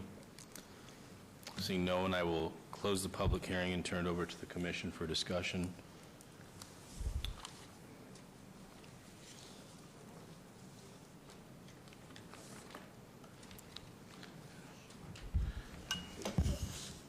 Well, there's no doubt, sir, that this unique application for the seniors is in desperate need in Ward 5.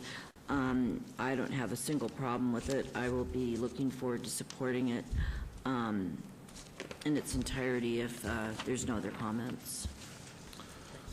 Vice Chair DeSalvio?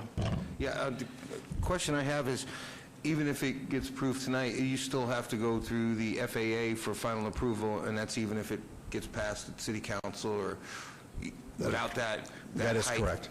Okay. Yeah, we have started that process. Okay, that was the only thing I had. Commissioner Toussaint? Yeah, I drive by this corner probably twice a month, and someone who is eligible to live in a senior facility, I can tell you that this is really needed in this area, and you will have my support tonight as long as the make the motion. Well, if there are no other objections, I will make the motion. I actually have Okay. Commissioner I'll just Schlotman's. Okay. Make one quick comment.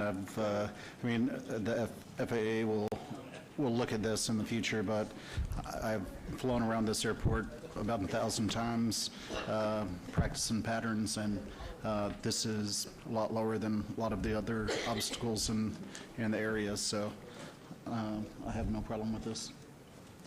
Can I just have one question for the applicant? Sure. Vincent. On Decatur, is that one of the areas where there's the 0-foot landscape buffer? No, we have a 15-foot landscape buffer along That's what I Decatur thought I and saw on the Smoke Ranch. backup. Okay. So we have a 5, 5, and a 5 on the entire length of our drive, whereas there is only a 5-foot sidewalk and up to a brick wall on every other length of the street. Just right here. Okay. Thank you. Thank you very much. Commissioner Schlotman? Yes, Mr. Chairman, I'd like to make a motion, item 42, VAR 75324, move to approve subject to staff's conditions based on testimony heard today. There's a motion on the floor. Please cast your votes.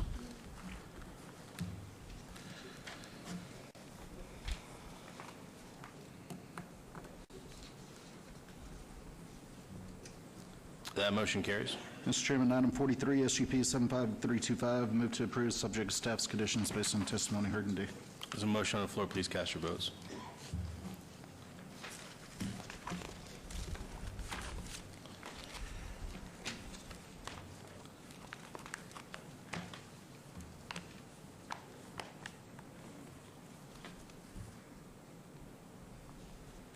That motion carries. Mr. Chairman, item 44, SUP 75326, move to approve subject to staff conditions based on testimony today. There's a motion on the floor. Please cast your votes.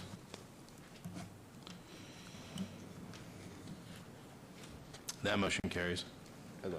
And Mr. Chairman, finally, item 45, SCR 75327, move to approve subject to conditions based on testimony heard today. There's a motion on the floor. Please cast your votes. That motion carries. And Mr. Chairman, those items will all move forward to City Council and be heard as a part of their agenda on March 6, 2019. Thank you. Thank you so much. Thanks. Moving on to item 188. It's a big jump. VAR 75339, applicant owner Colin Living Trust et al. For possible action on request for a variance to allow existing accessory structures that are not aesthetically compatible with the principal dwelling, to allow 0-foot separation from a main building where 6 feet is required, a 0-foot side yard setback where 3 feet is required, and to be located in front of the principal dwelling unit where such is not allowed at 1500 South 13th Street, Ward 3. Staff recommends denial. Can we get the staff report, please? Mr. Chairman, the applicant is requesting a variance to allow 2 existing accessory structures, carports, to be forward to the primary structure, to have a 0-foot separation from the primary structure where 6 feet is required, and to have a 0-foot side yard setback where 3 feet is required. As no evidence of a unique or extraordinary circumstance has been presented, staff concludes that the hardship is preferential in nature. Therefore, staff is recommending denial. Please note that there have been additional letters of protest and support since publication. Thank you. Thank you. Can I get your name and address for the record, please? Yes, my name is Robert Colvin at 1500 South 13th Street, Las Vegas, Nevada, 89104. Thank you. And I would like, first of all, I'd like to thank you for your time and your service. I'm asking for the variances needed to be able to keep my carports. My family and I have lived in our home in the Huntridge area for over 40 years. I approached city planning about 15 years ago, and they said the only thing I could put up was a temporary structure. However, my wife and I were unable to find any that would complement our home. So last year I decided to build a carport and a driveway to cover my truck. My wife liked it so well, she asked me to build one on the other driveway to cover her car, which I did. We got a lot of compliments that the carports fit well in our neighborhood. Neither carport blocked any of our neighbors' views. We then received a notice that we got proper variances and plans for the carports. I went to the city planning office and asked them what I needed to do to keep my carports. They advised me that I had to hire an engineer to draft the proper plans and apply for the variances. My engineer, Larry Sanchez, drew up the necessary plans and submitted them to the city planning office. I paid the application fee and obtained letters from my next door neighbors and other people in the neighborhood. They were not opposed to the carports. Those letters have been submitted along with the photos of the 2 carports. I have copies of the photos with me if you would like them. Okay, all the city employees I have dealt with have been very helpful and professional. It is my hope that we can continue this process so I can keep my carports. I was born in Las Vegas and raised in Nevada. I'm a Vietnam veteran and a retired union electrician. Now, when my house was built was in the 1940s. It had a little carport on the side, but when I bought my house, my carport was made into a room. So I did not have the self-inflicted problem. It was done for me. So I was there without carports. I was there without any protection for my vehicles. We're always 80 to 90 days a year over 100 degrees. It is really tough on vehicles. And as far as the aesthetic value, well, I decided to build a carport that wouldn't burn down. Therefore, I had to not put the shingle roof like that's on my house. But I did pick the roof that matched the peak of my house, because my house is all steel. the steel siding and then the steel peak of the roof. I picked the closest material that would match the peaks of the roof to make it aesthetic. And if you drive down the street, you very rarely, I notice it's there unless you're looking for it. But I'll turn it over to Larry. Larry Sanchez, 7844 Soaring Brook Street, here on behalf of the client as well. We're asking, if you will, from staff for forgiveness for building these, or having these carports here without a permit. Again, it's for some shade for the vehicles, since we have no other location, hence promoting a self-imposed hardship. There's 2 driveways. We realize that the material for these carports are 1-hour fire rated, non-combustible material, and we're asking for staff's approval. Thank you. This was noticed as a public hearing. Anyone from the public like to be heard in this item? I see one person coming up. If you guys could step aside. We do have 3 microphones. If I can get your name and address for the record, if you're for or against, and why. I'm sorry. It's not on. Simone. I'm at 1320 Brackett Avenue, which is just down the street from Mr. Colvin's residence. I drive by these carports every day, and they look fine to me. I see nothing wrong with the aesthetics to them, so I support. Thank you. Thanks for coming out. Anyone else like to be heard? How you doing? I'm Thomas Gross, 1407 Griffith and 1508 Griffith and 15th, and also I own 1713 Cochrane. I know this gentleman. I've been in the neighborhood for about 25 years, and the aesthetics of the house and the carports look pleasing to the neighborhood and the area. Those homes are huntridge homes. A lot of times they had one carport, but as families grew, they usually closed in the carport and added on to the house to accommodate a growing family. Those are more or less bungalows.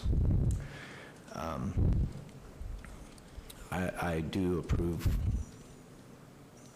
what I had seen with the carports, also the mechanical connections that are used to fasten the structure to the concrete are definitely acceptable in construction. Okay. That's all. Thank you. Thank you for coming out. Seeing no one else, I will close the public hearing, and I'll turn over to the commission for discussion. I see Commissioner Quinn's. Thank you. I just wanted to make a comment before Commissioner Schlotman makes his comment and his motion. This is the old Bishop Gorman High School neighborhood where I went to school, and this is not going out of the norm of what's around there. It's all over the place, so you'll see my support this evening, sir. Thank you, Commissioner Quinn. Commissioner Schlotman, excuse me. Yeah, well, I do have a little bit of an issue with it because it is in the front yard, and the entire carport is within the front yard. If it was on the side or something of those sorts, I might be able to find a way to justify this. You have neighbors out here in support. It's always good to see neighbors in support. You know, I mean, there's a few comment cards that were submitted and letters of protest. But typically when it comes down to anything being built in front of the primary residence, which is against our planning code, that's something that I rarely have ever supported. So I'll make a motion. We'll see where it goes and see if another motion is needed. Okay, please do. Yes, Mr. Chairman, on item 188, VAR 75339, make a motion to follow staff's recommendation of denial. Thank you. There's a motion on the floor. Please cast your votes.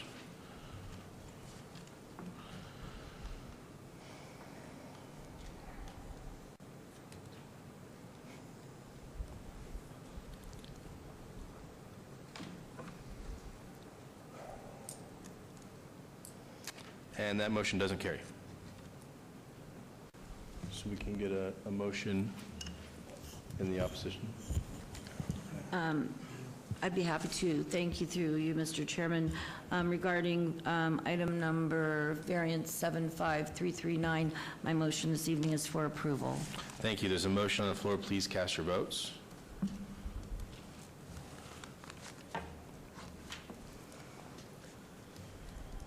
And that motion carries. Mr. Chairman, that item will move forward to City Council and be heard as a part of their agenda on March 6, 2019. Thank you. Yeah, that's a tough one, I know. Okay, moving on to 189 and 190, Commissioner Roush. I will need to abstain from items 189 and 190. My husband works at Coldwell Banker, and they own the property next door to this application, and I do feel that this application would affect the value of this property, and so out of an abundance of caution and my counsel with the city attorney, I will be abstaining from this item. Thank you. Thank you for the disclosure. Item number 189, SUP 75322, applicant HSC North Las Vegas LLC, owner Red Hook Cimarron LLC, for possible action request for special use permit for proposed outdoor storage, accessory use with a waiver to allow no outdoor storage screening at 6658 Sky Point Drive, Ward 6. Staff recommends approval.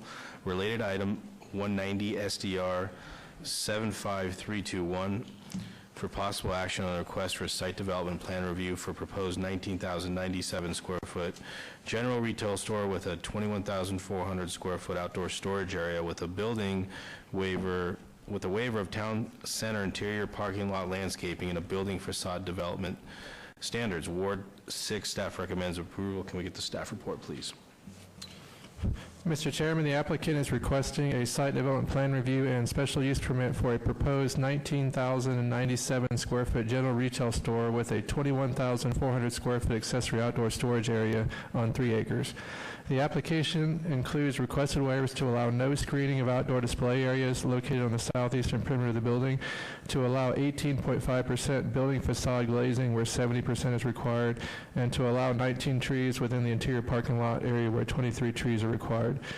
Despite the requested waiver, staff finds that the overall development proposal will be similar to other development in the area and can be operated harmoniously within the established commercial shopping center development. Therefore, staff has recommended approval. Please note that there are additional letters of protest since publication. Thank you. Thank you. Can we get your name and address for the record, please? Good evening, Mr. Chairman. My name is Trey Jenwright. I'm with J Consulting, 208 Greeno Road, Fairhope, Alabama. Could you spell your last name for me, please? Jenwright, Jinright. Thank you, Mr. Jenwright. Thank you for having us this evening. I represent Tractor Supply and their applicant before you tonight. Tractor Supply is a hooved animal pet supply store. It's not to be confused with an industrial heavy equipment type of facility. The site plan I have it before you on the monitor represents the building, parking around the perimeter, and then our fenced outdoor display area. And items that are in that location are typically gates, fencing, feed troughs, items that are large merchandise for display only, or for sales and display only. We have areas across the front of the store that we call our permanent sidewalk display areas. Those are similar to what you may see in a Lowe's or Home Depot, where there may be a lawnmower or seasonal items that are displayed in that location. And then we also have a outdoor display area located in this location in here. Those typically, that's referred to as our permanent trailer and equipment display area. Typically what's in those areas are small utility trailers for maybe a lawnmower. They pull behind a small vehicle, and potentially 3-point tractor implements, maybe a bush hog, a set of discs, or something of that nature. And that's what displays in those locations. We have worked with the staff, and we have reviewed the conditions of approval, and we accept those conditions. And could you flip that around for us? Thank you. And we'd be glad to address any more questions you may have. Okay, thank you, Mr. Jenwright. This was noticed as a public hearing. Anyone from the public like to be heard in this item? If I could just have you step aside. I see some people coming up. If we can get your name and address for the record, if you're for or against, and why. Good evening. My name is Molly Hamrick, and the address is 6628 Sky Point Drive. And I'm Bob Hamrick. Same. We're a duo. So I just wanted to, we're opposed to it, and specifically all the waivers that they have asked for, the applicant has asked for. And while we're not opposed to the applicant coming to Las Vegas and to even that part of Las Vegas, we are opposed to the waivers that they're asking for. So this is a 12-acre retail business park, and I know the staff comments throughout state that it's an existing shopping center. But there's 6 existing buildings there right now. One is a school, the other one's a cat hospital, there's a church, the office building, and then a C-store, and the C-store is on the corner there, and that takes up about 7% of the entire subdivision. So it's not really an existing shopping center, it's more of a business retail park. And so we had met with the applicant back in December and specifically asked them for information regarding these unscreened areas, and that's one of our biggest concerns. There's 6,400 square feet of unscreened storage areas in which they can park lawnmowers or trailers and things that they mentioned. They sell hay. Their website states that their biggest client are rural farmers and farmers that do it for a hobby. So it's definitely a different type of materials than your standard materials you'd see in a retail store. In terms of the unscreened area, I mean, there's 4 different areas within the town development standard guidelines that state that all the outdoor storage areas and outdoor storage accessory areas would be screened and defined, aesthetically screened, and not seen from streets or other buildings. And clearly, based on their site map, you can see, I don't know if you guys can see that, but that they showed you that all these outside areas that are unscreened are completely visible to all the passerbyers from traffic and also from the other buildings in the area. So that's something that when we built our building out, we spent $6 million on a Class A office building. We expected the town center guidelines to dictate everything else that went in that area, and having unscreened storage facilities with permanent displays of tractor, trailers, riding lawnmowers. If you go on their website, all this stuff is sold there, is not something that, if we thought was going to happen, we probably wouldn't have spent $6 million on a building out there. So the unscreened areas are certainly a cause for us to have concern and pause. The other thing is the waiver of the landscaping. It's a 17% decline in what we've had to build our building and everybody else in the community as well. So they're asking for 17% of their landscape guidelines that was dictated by the town center guidelines to be removed, which again, we built that building in 2004. Those guidelines have been in place since then. We've maintained it. We've maintained our landscaping and the islands and everything around there, and we've continued to uphold that. And the other item is they're asking for a 74% reduction in the building facade guideline for glazing, 74% reduction. And I can't imagine that is harmonious with anybody else that's out there. And again, I can show you the pictures of the other structures that are there right now. Even the C-store has more glazing on it than what they're asking for. So there's the front of the C-store, here's the side view of the C-store. Again, they've met all the glazing guidelines when they built their building. Here's the church that operates out there. Again, you can see all their glazing, front and side. Here's the cat hospital with all their glazing and landscaping. The same thing on the side of the building. The existing school that's out there has all of this glazing on it as well. Again, glazing is very expensive compared to concrete. So we've spent a lot of money. So the other builders out there, or the owners out there. Here's the school, and you can see from this next photo that even their exterior area in which they house their playground is very well screened. There's a nice block wall there, there's a tremendous amount of landscaping, and so you're not able to see that from either the streets or the other buildings in the area. And here's the building we own as well. And again, we complied with all the town center guidelines with landscaping. All of our islands are landscaped. We've got a tremendous amount of glazing on our building. Here's the side of our building. If we could have gotten away with less glazing out there, we probably would have. And then we have an outside area as well in which we have an area for us to meet. We've got tables out here and whatnot, but it's highly screened as well so that we're protecting the other owners within that subdivision. And then you go back to the applicant, and they have very few windows and glazing on that. So they're asking for a tremendous reduction from, again, what town center guidelines have dictated since the early 2000s, and the rest of us that have built out in the subdivision have complied with. So it's a very small business park, retail park. It is not a shopping center by any stretch of the imagination. You get some retail out of the C-store, I guess, but cat hospital, church, my office building has 20 tenants in it besides myself, and in a school. So I would, for those reasons, be hoping that the council will deny their waivers. Thank you. Anyone else? What she said. Thank you, Mr. Hambrick. Can I get your name and address for the record, please? My name is Chris Bishop. Thank you for your time, Commissioners. I manage the real estate office at 6628 Sky Point in the same building. My wife manages an administrative office in the same building. My child goes to the school in the same parking lot. The only thing I don't do is live on the premise, but I'm sure my owner would be okay with that if I was more productive. I'm opposed to the waivers and the special use permit. I believe that all the other tenants, the applicants there, have conformed and done what they needed to do to keep up with the building itself. As a realtor, I see the value in protecting the community, the area, and the property values by adding in all of those added options. With my daughter going to the school there, I think the screening is important, especially with the traffic. We do have traffic issues in there with drop-offs and pickups and parents that speed through the parking lot and kids that are wandering around trying to get from their parents' car into the building. I think that the more we can do to be protective of that, I don't think you usually see a type of product like this that close to a school. For that reason, I'm opposed. Thank you for your time. Thank you, Mr. Fisher. Anyone else from the public like to be heard? I see the last person coming up. I'll need your name and address for the record, unless there's anyone else out there that wants to come up. Good evening, Commissioners. My name is Bert Diesendorf for the law office of B.E. Diesendorf.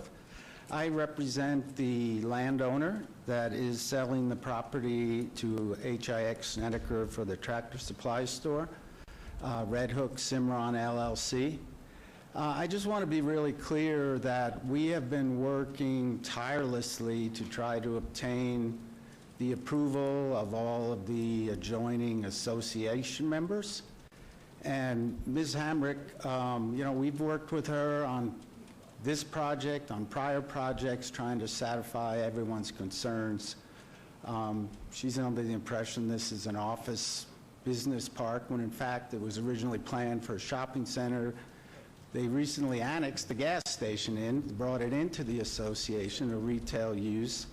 And I guess the most important point is that between my client, Red Hook, and Coral Academy of Science, they control 67% of the association. And we have had multiple meetings with Coral Academy of Science. I'm sorry they're not here tonight to speak on the matter, but they are in full support of this.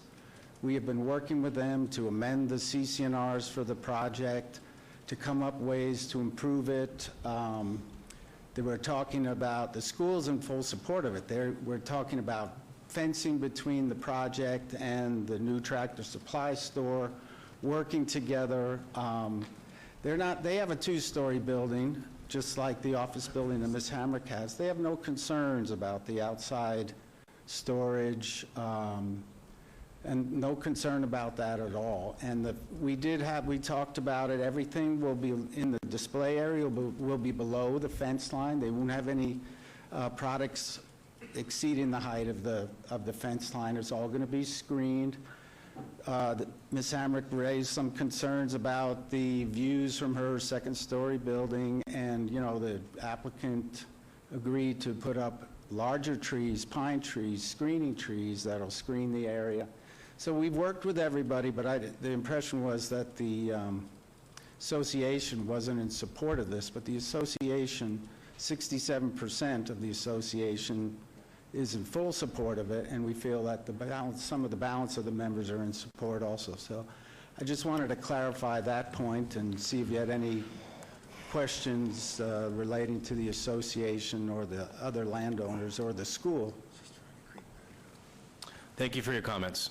Anyone else like to be heard? Seeing no one else, I have to close the public comment. I see one person. Folks, if there's anyone else in the crowd, if you could please come up. We do have 3 microphones. I need your name and address for the record, please, if you're for or against. Christian Salerno, 6180 Donald Nelson, 89131. I'm just, I own a 2-acre horse property, and I'm just in support of it just because we don't have a lot out here as the horse community, and this is like an exciting thing for us. And I can tell you that there would be a lot more people here, but I know they're out supporting Horses for Heroes right now in Lone Mountain. So, and I know that they support 4-H, they support the veterans and everything like that. I'm in support of it. I know a lot of my friends are, and this is something exciting because we don't have a lot as the horse community, and we are getting squeezed out with developers and everything. So we would just like to see this happen for just our horsey people. Thank you for coming Thank you very much. Okay. I'm Kim Salerno. I'm also at 6180 Donald Nelson, Las Vegas 89131. I pretty much reiterate everything Mr. Salerno said as well. I also work for Coral Academy. I am a registrar there. We've discussed the project. There's been other projects that have come into play, one being a storage facility and the other being a hotel. Based on the options we've been readily available to, this has actually been the best option we've been presented with. I realize that there are some concerns with the aesthetics of the school or the building, but other than that, I'm in full swing support. I agree. As a horse community, we are slowly getting squeezed out. I feel like our rural preservation is getting limited with the land being developed by builders.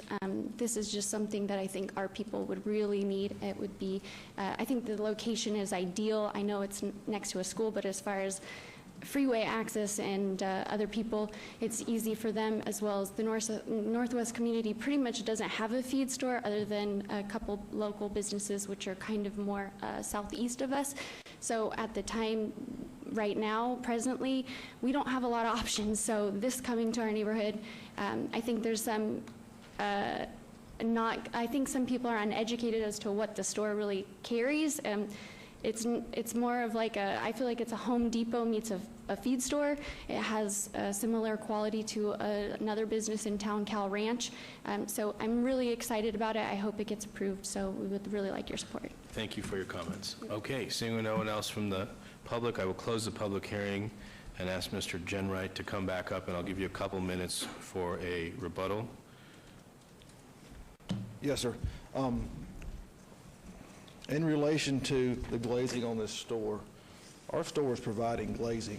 It's these windows in the front. We've got store shelving behind those, and so you just won't be able to see through them. So some of the request for this waiver is the fact that we've actually got merchandise that'll be sitting on the back of those windows so that you won't be able to look through those. So I wanted to clarify one of the reasons what the request for with the waiver, why that was that case. The landscape parking request is orientated with the parking right in front of the structure. And it's this location right here is where we don't have the 6 spaces per island. But we've offset that with additional landscaping around the perimeter where it was not required.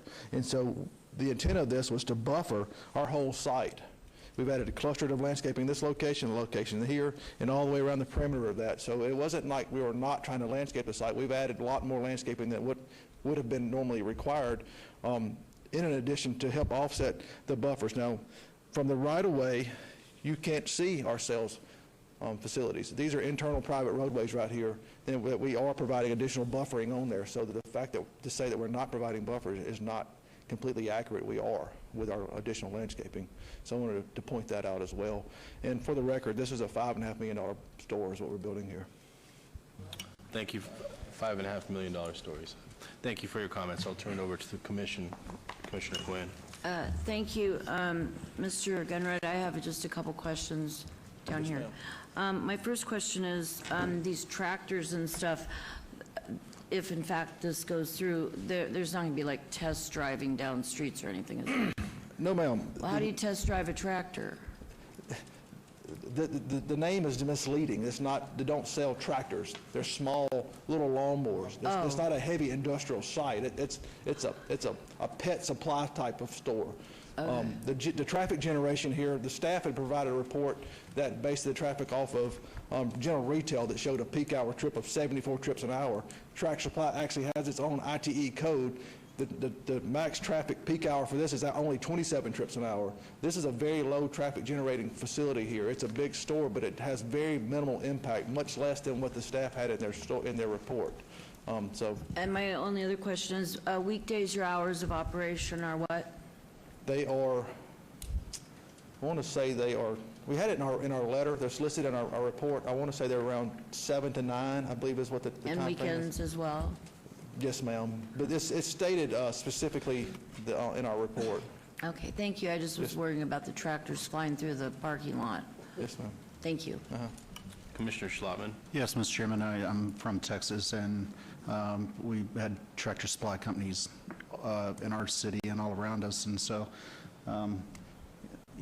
even in Texas, in a rural area, there weren't many big tractors, and there's no test driving if the tractor's running down the street. So it's more of like the gentleman was saying, smaller products. I think they have some clothing on the interior, a couple of other products that I've had to order from your store out of Texas and Atlanta and have it shipped here because we didn't have those products here in town. One of them being Remedy, which helps us control our brush out here. So a lot of the outdoor storage has traditionally been set up in a nice manner. It's not trashy, it's not overloaded, and so I wouldn't have a problem in supporting this item, especially since they're having a lot of landscaping for buffering. Thank you. Thanks. And I'll quickly say, well, my wife and I have a horse property, so I understand the need for what comes out of a store like this, and we do, yeah. Well, you're invited.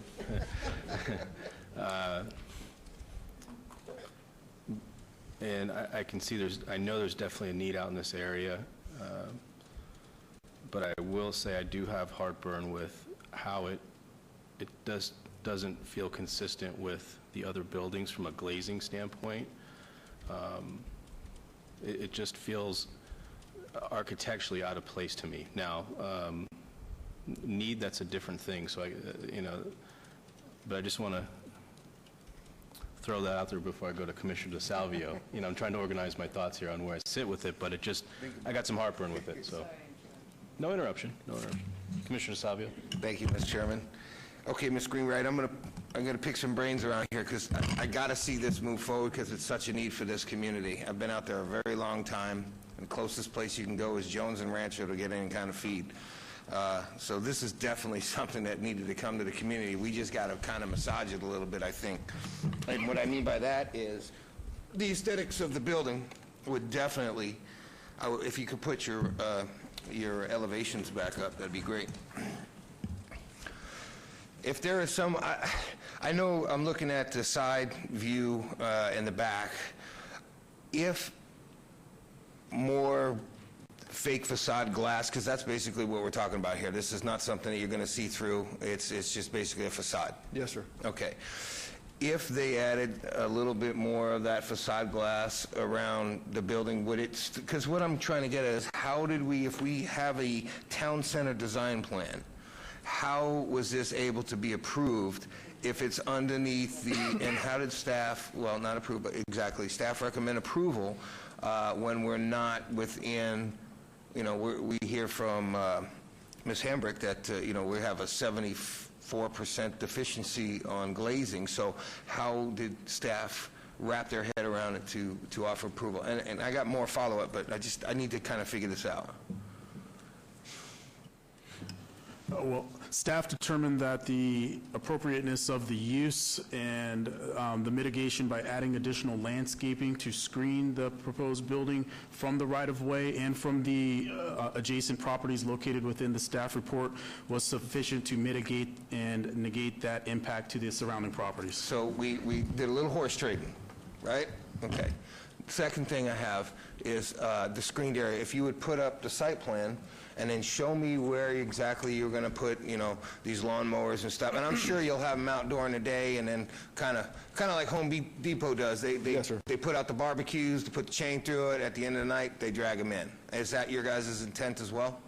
Yes, sir. These are permanent display areas, and, you know, and much of this merchandise may stay out overnight. You know, they chain it off, but it's designated, unlike maybe a Home Depot or Lowe's where it's just placed out there. This is designated so it doesn't interfere with the pedestrian access across the site. So these areas are located and tied down tightly.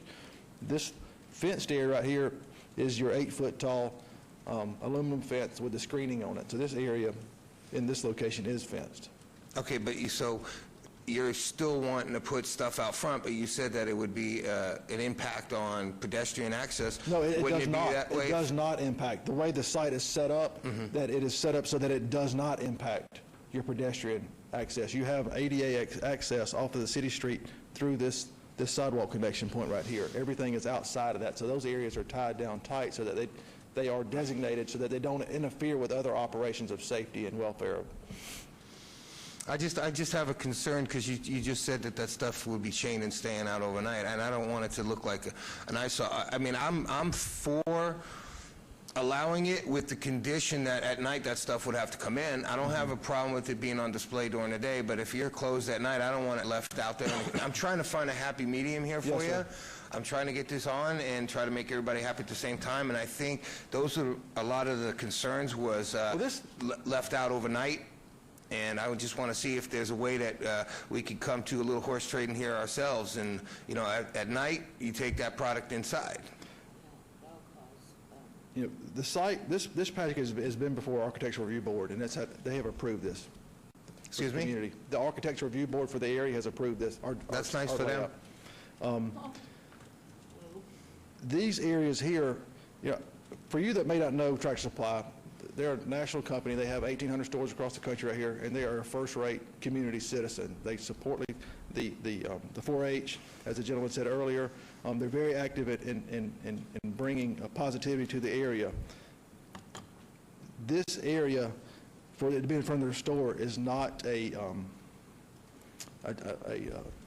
area of disrepair. It's first class.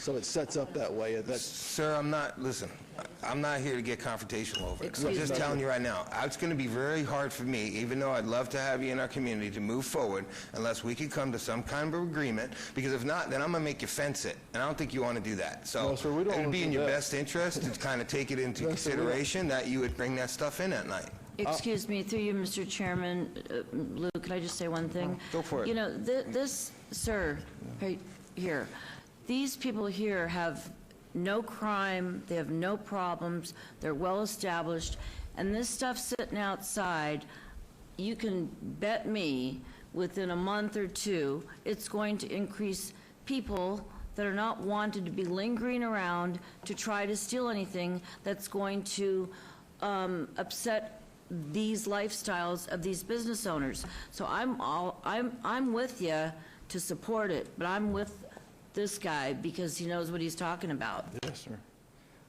So I guess I'll ask you again, would you consider close a business, whatever your hours are, at the end of the night, just like everybody else in my ward, Home Depot, Lowe's, they take their stuff in at night? That's right. That's all I'm asking. If not, I'm going to ask you then that you might want to obey this item. I mean, that's an operational feature that I It's don't a have condition, and I'm putting it on it. I don't have the authority to agree to, I guess is what I'm saying. Then we'll hold it. Then I request that you ask for an abatement.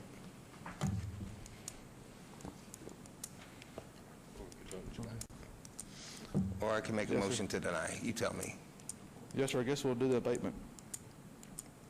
Okay? For 30 days? 30 days? Yes, sir. Okay. Okay, there's a motion on to the obey. floor for abeyance for 30 days. For item number 189 and 190. Yes, thank you. 189, 190. And that would be till March 12th. Thank you, Vice Chair DeSalvio. There's a motion on the floor. Please cast your votes. Sounds like there's a lot to work out between now and then as well. And that motion carries. Okay, thank you. Yeah.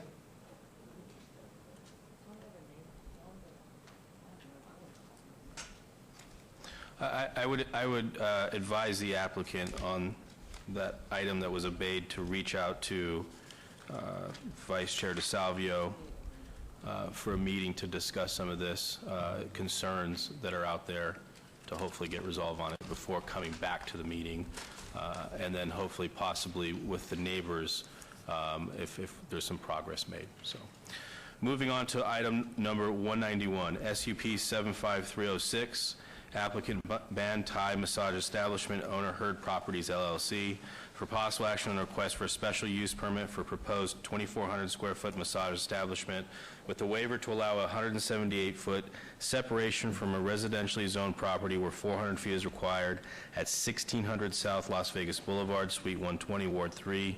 Staff recommends approval. Can we get the staff report, please? Mr. Chairman, the subject site is located in Area 1 of the downtown Las Vegas overlay within the Gateway District. The proposed massage establishment use will operate out of a 2,400 square foot suite within a 13,822 square foot commercial building.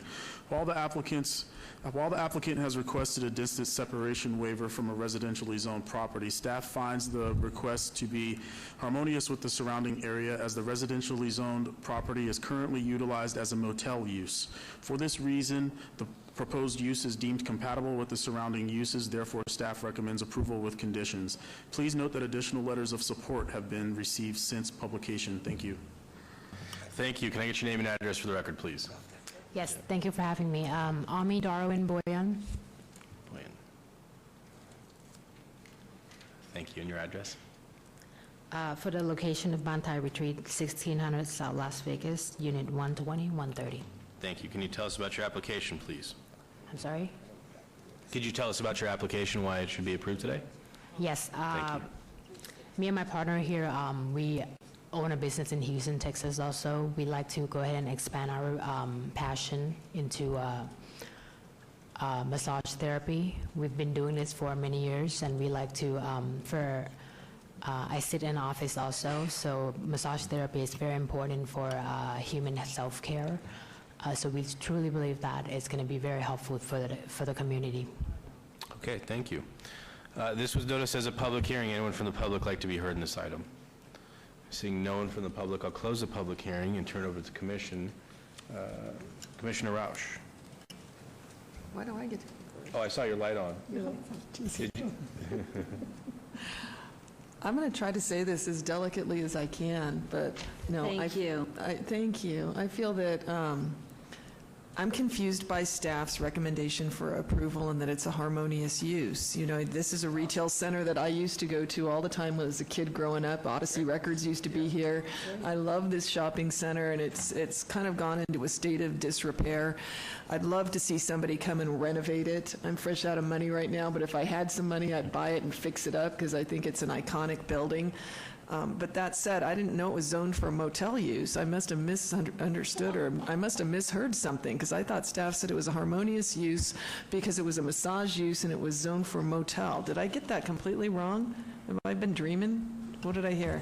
Ms. Rausch, the residentially zoned property, which is affecting the distance separation waiver to the north of this property, is zoned R4 for high-density residential. However, it's being operated and utilized as an existing motel, so there are no existing residences there. You were talking the surrounding area, not Yes. not the subject property. Yes, ma'am. I'm glad we clarified that. Thank you very much. I'm here all night. It's not even late and I'm getting punchy. I apologize. So I guess my concern is the use. I'm always concerned when there's a massage use. I'm extra concerned when there's a massage use in a resort corridor. You know, it's something that we're very sensitive to. We have to be very sensitive to because there have been so many applicants who've come before us and had their licenses revoked for activities that were not as approved, let's say. So with that said, I'm very wary of this. I'm like Commissioner Cherry on the last application. I'm trying to organize my thoughts as to what I want to do on this one because I don't feel good about it. Are there any other of my fellow commissioners who have any comments? I'm happy to say, Commissioner Rausch, or happy to comment that normally in this area we'd see a lot of neighbors come out if there was something that they were strongly opposed to, and I see one support on this. And so it just, if this does get approved tonight, nice to see a 6-month review or on the application, in my opinion. So that would be Vice Chair Quinn. Thank you. Well, after seeing what happened down Paradise Road between Sahara and St. Louis Avenue, I believe we put in separations from similar uses for a reason, and being that there's only 140 square feet in between the two, I will not be supporting this tonight. I think it's starting to saturate the corridor. Are you sure? I don't think she is.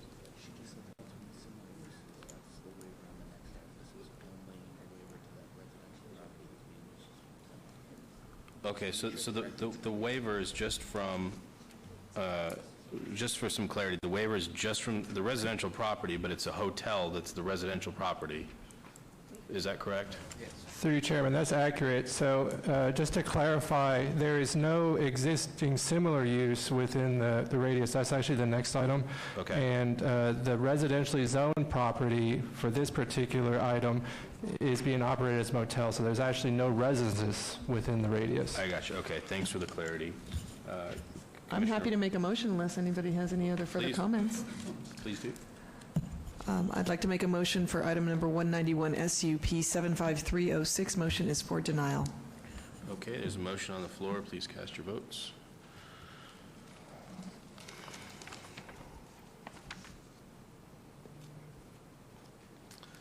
And that motion carries. Mr. Chairman, that item is final unless appealed to the city clerk's office within 10 days. Thank you. I'm sorry. To be clear, they have denied, the Planning Commission has denied it. If you would like to continue on, you will need to appeal to the city clerk within 10 days so that City Council can hear your request. Okay, thank you. Thank you. Moving on to item number 192, SUP 75311, applicant Kang Chen Yin for owner Downtown Carson LLC for possible action on a request for a special use permit for proposed 767 square foot massage establishment with the waivers to allow a 364-foot distance separation from a residentially zoned property where 400 feet is required and 368-foot distance separation from a similar use where 1,000 feet is required at 124 South 6th Street, number 70, Ward 3. Staff recommends denial. Can we get the staff report, please? Mr. Chairman, before we begin, I just want to state that this was a building that I reconstructed years ago, and I have an ongoing business relationship with Downtown Project, which still owns this property, so, or one of their entities owns it, so I will be abstaining on this matter. Thank you. Thank you for the disclosure. Can we get the staff report, please? Mr. Chairman, the subject site is located in the downtown Las Vegas overlay Fremont East District. The proposed massage establishment will operate out of a 767 square foot suite. The proposed massage establishment does not align with the overall vision of the Fremont Street or Fremont East District. Additionally, due to the proposed distance separation waiver, staff has concluded that the proposed site is not appropriate for massage establishment use and recommends denial of the special use permit. Please note that additional letters of support have been received since publication. Thank you. Thank you. Is the applicant here tonight? We do not see the applicant. Okay. We can still vote, right? Yeah. Okay. This was noticed as a public hearing. We're going to hear it. Notice as a public hearing. Anyone from the public like to be heard in this item? See no one. I will close the public hearing, turn to the commission. I will say, you know, this is in a newly improved building. The similar use, I believe, is the El Cortez, if the staff could correct me on that. Through you, Chairman, yes, the similar use is located at the El Cortez and was previously approved at a different meeting. Thank you. And I know this landlord has been a good steward of trying to get great tenants within their space and wouldn't want to see something that takes the community in downtown sideways. The unfortunate thing is I don't see the applicant here, which is really disappointing to me. Commissioner Rausch? The difference between this application for me and the last one is the last one had at least 10 massage rooms jammed in there, a couple of bathrooms and a small reception area. This looks like it's just two larger massage rooms and then a larger waiting area. I wish the applicant was here, quite frankly, because to me, this seems like a massage therapy, actual facility that is more traditionally typical, what we would rather see if we had this type of application, but we can't ask the questions of the applicant. So unfortunately, I think our choice tonight would either be to obey it or vote on it. I have my misgivings because without an applicant here, I really don't know what to think about it. Normally, I would say I couldn't approve something like this because we work so hard to try to redevelop our downtown area. We have such a beautiful redeveloped building here, and not knowing what the character and intention of the applicant is, it's really in making a decision in a vacuum right now. Yeah, and Commissioner Roush, I'm inclined, would this go to City Council if it is denied? Because I'm inclined to follow staff's recommendation, not seeing the applicant here. Right. But it seems like there should be a chance between now and City Council if it goes there for them to make the Was this one case. for final action, do we know? So this one is final action this evening if it is denied. So they would, if it is denied this evening, it would need to be appealed to the city clerk's office. Okay. So, Commissioner, or Chairman, you may want to just hold this item for 30 days until such time as the applicant can be here to tell their story. Okay. So I'll make a motion to obey this to March 12th, I believe it is. Yes. Motion to obey this to March 12th, done by the commission. So motion on the floor, please cast your vote.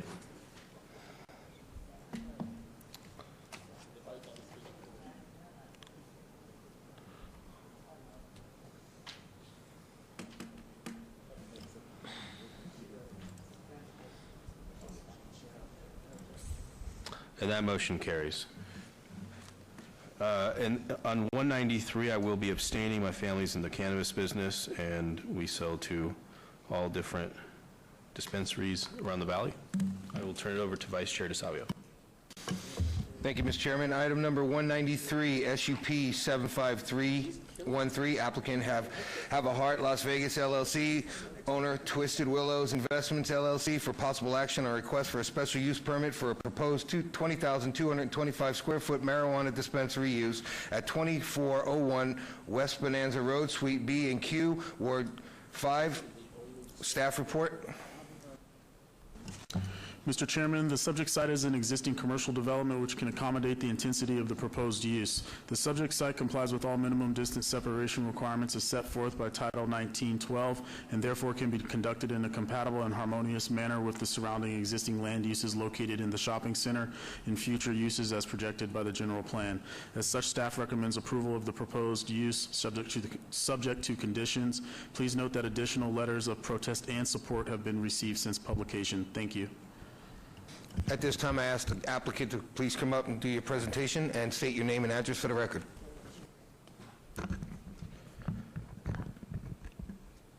Thank you, Mr. Vice Chair. Nathan Bouvet of NPB Development, address 4048 Castle Cove Drive, Las Vegas, Nevada, 89108.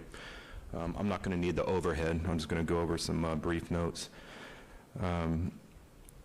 I'm here tonight on behalf of the owner, Twisted Willow Investments, also on behalf of the applicant, Have a Heart Las Vegas LLC.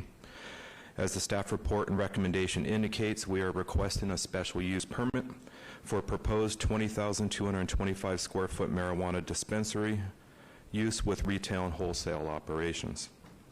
The existing building was constructed in 1972. The site includes a variety of existing and proposed improvements, including parking, curbs, gutter, sidewalks, existing utilities and lighting on a 2.19 acre site.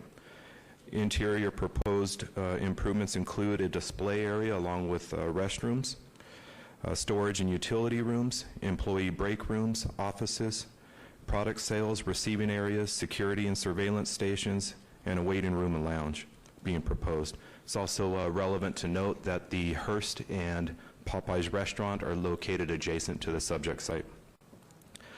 The project meets the definition of a marijuana dispensary and a marijuana store per NRS 453A.115 and NRS 453D.030 respectively. As staff had indicated, the proposed site is not located within 1,000 feet of any school or within 300 feet of any city park, church, places of worship, individual care facilities, community recreational facilities, and so on. The project shall adhere to all applicable building and fire codes, including including public access being from one point of entry and one point for exit purposes. If you look within the exhibits that were provided by within the staff report, Key Plan B illustrates the primary main entrance to the facility, which goes directly into the point of sale and sales floor area. The Key Plan D is the primary exit, which exits from the waiting area. Both are on the north side of the main side of the shopping center. As staff had indicated, the subject site meets all parking requirements. Currently, they have 179 parking spaces where city requires 147. Of those 179 parking spaces, 5 are allocated for handicap purposes. The site was originally chosen after some exhaustive research and discussion between Twisted Willow Investments and also Havahart Las Vegas LLC. Havahart had conducted a customer projection model to accommodate the expected customer traffic, but also to determine existing, but also what would be proposed or what would be used of the site in the future. This included traffic counts, walking scores, parking, accessibility for major roadways, and population density within a 10-mile radius. As staff had indicated, or what you would find within the staff report, the surrounding uses include C1 and CV to the north, the US 95 right-of-way to the south, residential plan development to the east, and C1 to the west. From entitlement and building permit approval and state licensing to the actual launch of the facility, it's going to take approximately 12 weeks once we receive all entitlements, permits, and state licensing. Also, something that's important to note, operating hours are still being determined. There's a laundromat that currently exists at the site that operates 24 hours a day. The Hearst facility operates 24 hours a day. And Popeyes, I believe, operates, correct me if I'm wrong, up until midnight, but I'd have to double check on that. It's anticipated that approximately 30 to 40 part and full-time employees are to be hired, and again, operating anywhere from a 12 to 24 hour per day, 7-day-a-week schedule. What the applicant and myself had discussed is that the applicant Havahart would like to give preference to employment being offered to residents of the district, but more importantly, giving preference to the city of Las Vegas. I've seen dispensaries and cultivation facilities where they bring a lot of individuals from outside of the city, so we wanted to make that note that preference will be given to the district and residents of the city of Las Vegas. I know there were some other protests received after this was provided to the Planning Commission. In a prepared statement, Havahart Las Vegas LLC essentially said in response to any protest that they are going to incorporate core values, operational protocols, systems, procedures, and processes in the areas of compliance, safety, and security, product procurement, training, guest engagement, and patient support and education that would be effective tools to address these concerns. Additionally, something the staff report didn't indicate, there's 3 pole lights in the existing parking lot currently. The existing buildings, as well as Popeyes and Hearst, all have exterior lighting on the buildings themselves and underneath the canopies, including security cameras that are there as well. So I think that will address a lot of the security issues or the possibility of crime being increased.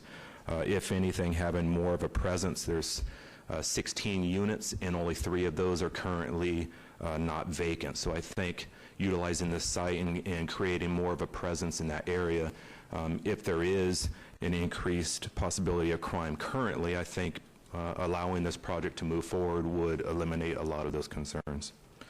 That concludes my comments. I'm available for any questions that you might have. Thank you. If you would you state your name one more time for me, please?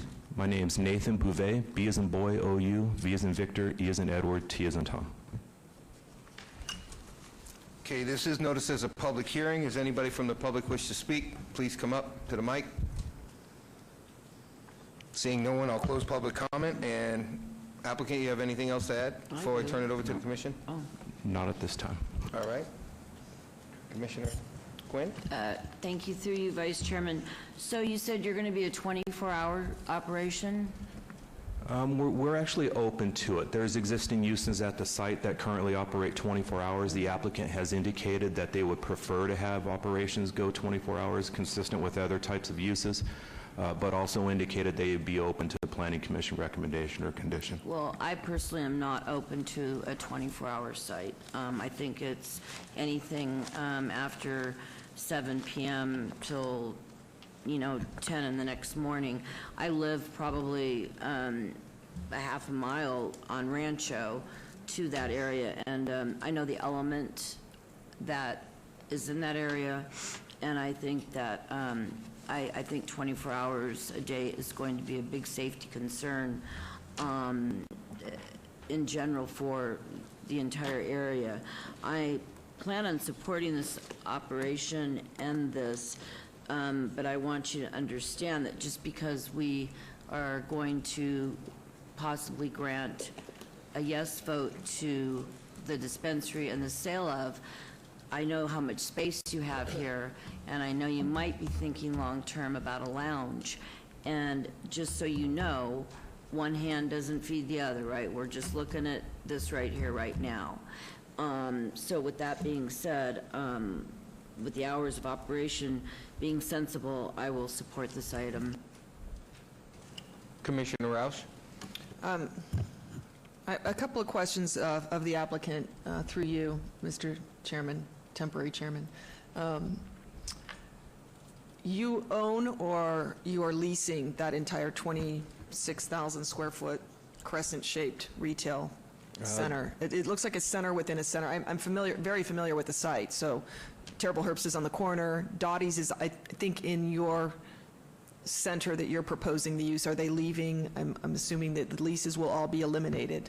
The proposed square footage is not inclusive of the Dottie's. They're a new facility. They're going to remain at that location. It is also owned by Twisted Willows as well. This agreement is a 50-50 partnership between Have a Heart Las Vegas LLC and Twisted Willows Investments. So they are the current owners, but essentially also the applicants, if that. Yeah, and I haven't looked through my materials to see who is Twisted Willow. Is that Mr. Esty that owns Dottie's, or is it something unrelated to Dottie's? I'm curious. It's unrelated to the actual ownership. They're under a lease. Okay. Dottie's is under lease with Twisted Willow Investments. And you'll see where I'm going with this in a minute. So my concern is this.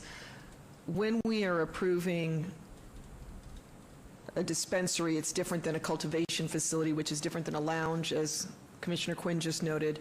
They're all very different. They take into account different considerations. My personal way of looking at it is I look at a marijuana dispensary, especially now that we're not dealing with only medical marijuana. We have recreational marijuana as well. It's marijuana for everyone now. I look at a dispensary very much like I look at a video poker lounge or any other privilege license. Right? So you've got Dottie's right next to what you're proposing for a very large marijuana use. And I have no way of knowing what you're doing down the road or in the future. You're just asking us to approve something that in 3 different areas of the justification letter seems a little contradictory in terms of the size of what you're doing. You're proposing a 4,712 square foot restaurant and lounge adjacent to a 26,030 square foot recreational marijuana dispensary. Then further down it talks about it being, I think, 27,000 feet, and in our application it says 20,225 square feet. Regardless of the conflicting numbers, it's still a very large facility for what you're proposing, and I just have serious concerns. It's like marijuana super city, and it just strikes me as incongruent for the neighborhood, especially given the easy on, easy off access from the ramps to the freeway. It just seems very obvious to me that you're looking for volume in this location. Further in your justification letter, you talk about scaling the operation up to 12,900 customers per day. almost 13,000 customers per day you're looking to serve in this location. I can't stomach it. It's just not something that I can get behind or approve. So with that said, I just think that it's an incompatible use. I don't think it's appropriate. Maybe there's city employees that want to walk across the street and get something after work. I don't know. It's none of my business, but I am going to say that I don't think it adds to the neighborhood. It's not accretive to the neighborhood, and I think it's going to be a detraction from what I would rather see be developed on that shopping center corner. That particular shopping center has really been blighted for many years. I was hopeful that we'd see a developer come in and do something really nice there. If marijuana money is what it takes, maybe I'm old-fashioned, but that's not what I want to see happen there. I'd like to see something a little bit more harmonious and compatible with the neighborhood, and that's my comments. Thank you. Mr. Vice Chair, if I could respond to the square footage, I think I could answer those questions if you don't mind. Initially, when we submitted the justification letter, we were including the previous restaurant as part of the application package. It's at 2301 West Bonanza Road. At that time, we're asked to make it very clear within the justification letter that that's not going to be used for a consumption lounge, et cetera, et cetera. What we were also told is within the justification letter, we're looking to do a restaurant lounge, your typical eat, sit down, have some drinks, dinner, so on and so forth. So staff had indicated that that's not even going to be part of the application, but that's the mindset that we have moving forward. With that being said, the square footage indicated within the justification letter included the square footage for Dottie's. So the staff report and recommendation does not include the square footage that Dottie's accounts for. So it is the roughly 20,000 square feet, not the 26,000 that's being referenced, because that includes Dottie's. Through you, Vice Chairman. Isn't it, staff, a fact that a marijuana dispensary and a place serving liquor, such as this little restaurant with the liquor, isn't there a 300-foot separation from liquor to pot? No. Through you, Chairman, there is no distance separation from marijuana dispensaries to any alcohol-related SUP. And in fact, this SUP is only for the dispensary use. It does not include any alcohol-related uses associated with any restaurant or lounge, which was proposed to be entitled at a later date. Thank you. Commissioner Toussaint. Yeah, I guess I'm looking at this differently than my fellow commissioners. We are a 24-hour town. People are working nights. My parents were in the casino industry. They work nights. And I think limiting the hours to daytime hours is not compatible for this kind of business or any kind of business. And my crystal ball is really, really cloudy, so I have no idea what you're going to do in the future. And the only thing that I can deal with right now is what's before us today. So I don't know what you're going to do in the future, but looking at the application today, I believe that staff got it right, and you'll have my support tonight. Thank you. Excuse me, I have one more question. What type of security are you going to offer?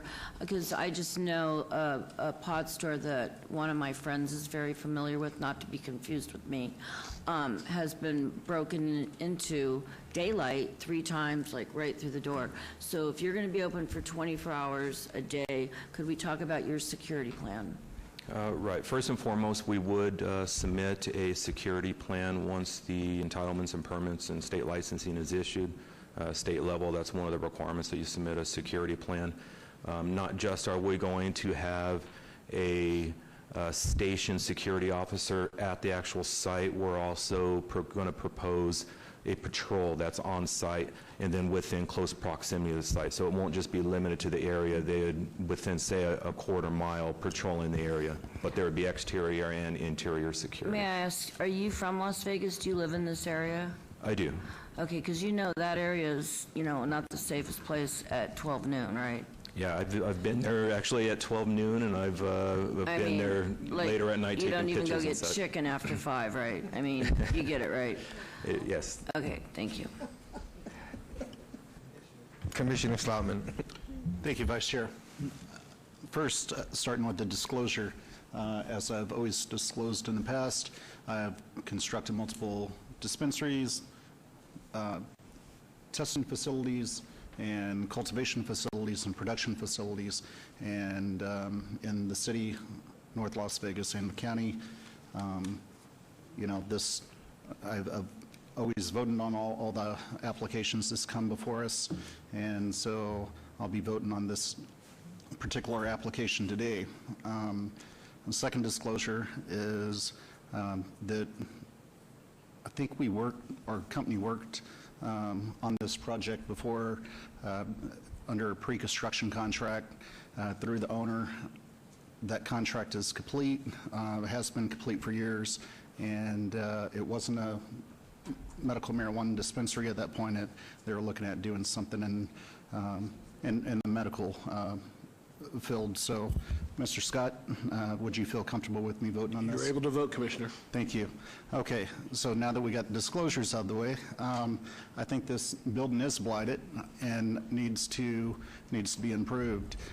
There's a lot of square footage. It has that little restaurant satellite pad, for lack of better terms, on the same site.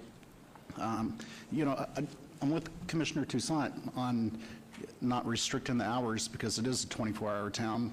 And, you know, if somebody goes in there intoxicated, you're going to have security, and they're not going to allow somebody intoxicated to go in and purchase marijuana or cannabis products in the evening or during the daytime. And just having a security presence, lighting up that parking lot and fixing up this building, I think would be a great thing. With you building out 20,000 square feet or 26,000 square feet, good luck to you. I think we're about to get to a point where we're hitting a saturation in the market, and I could see possibly downscaling in the future. So, but that's not me. I shouldn't be up here trying to determine your business plan if you need 4,000 square feet or 20,000 square feet.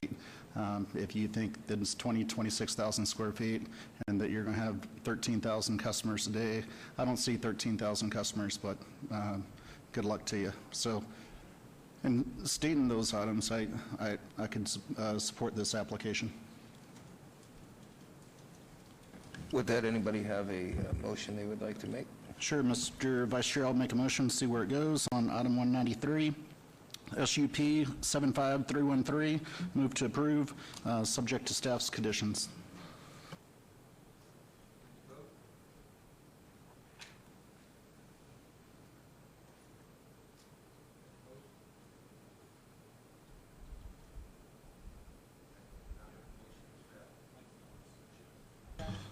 The motion has failed. Can I entertain another motion? I'll make a motion. Item number 193, SUP 75313, motion is for denial.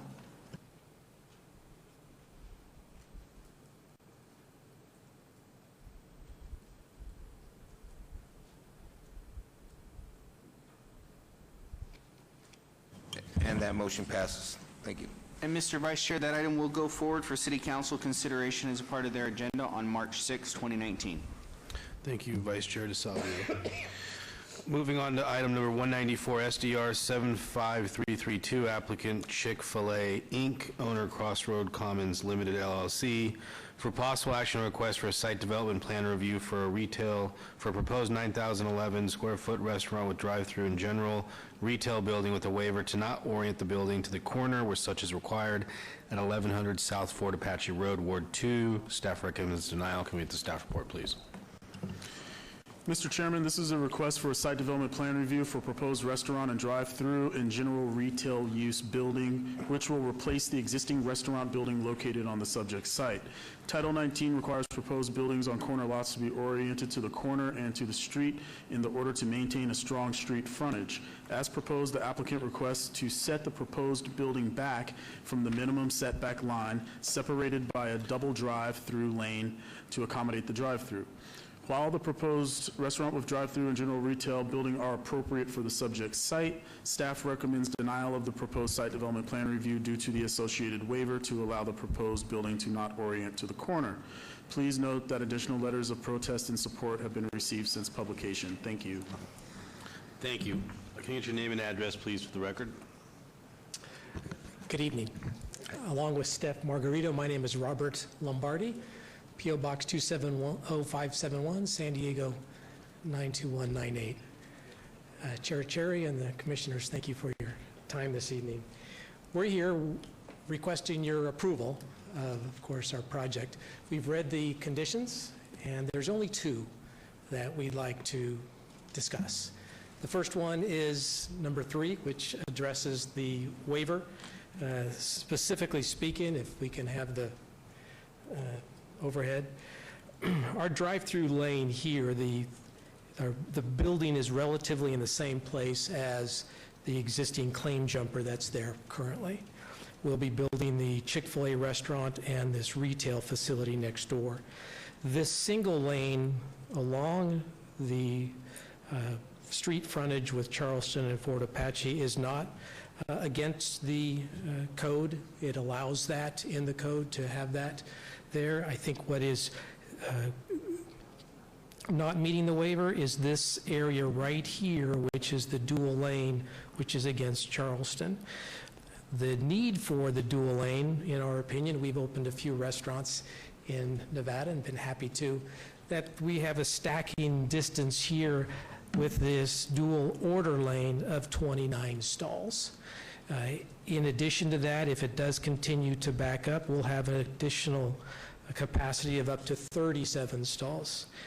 We were able to move the drive, which currently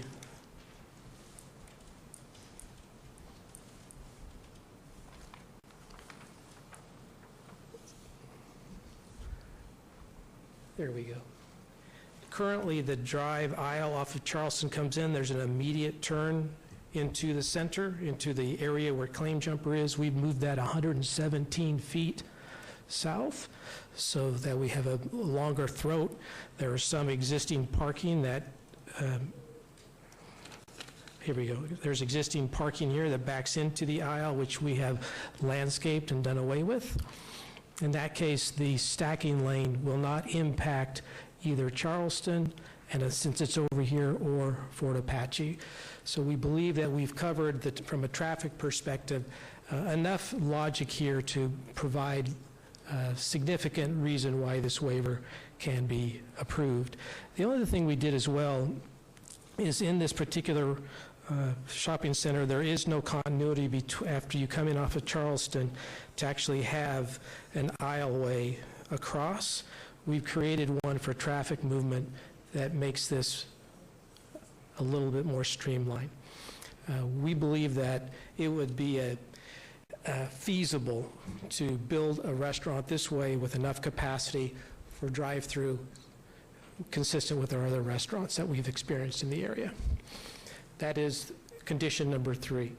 Regarding condition 9, which states that the RTC would like to have a 5-foot by 50-foot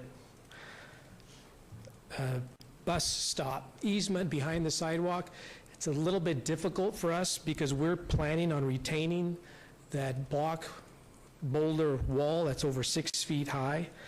And the issue is there's just no room to push that back. Here's a little bit more of a close-up view of the bus stop.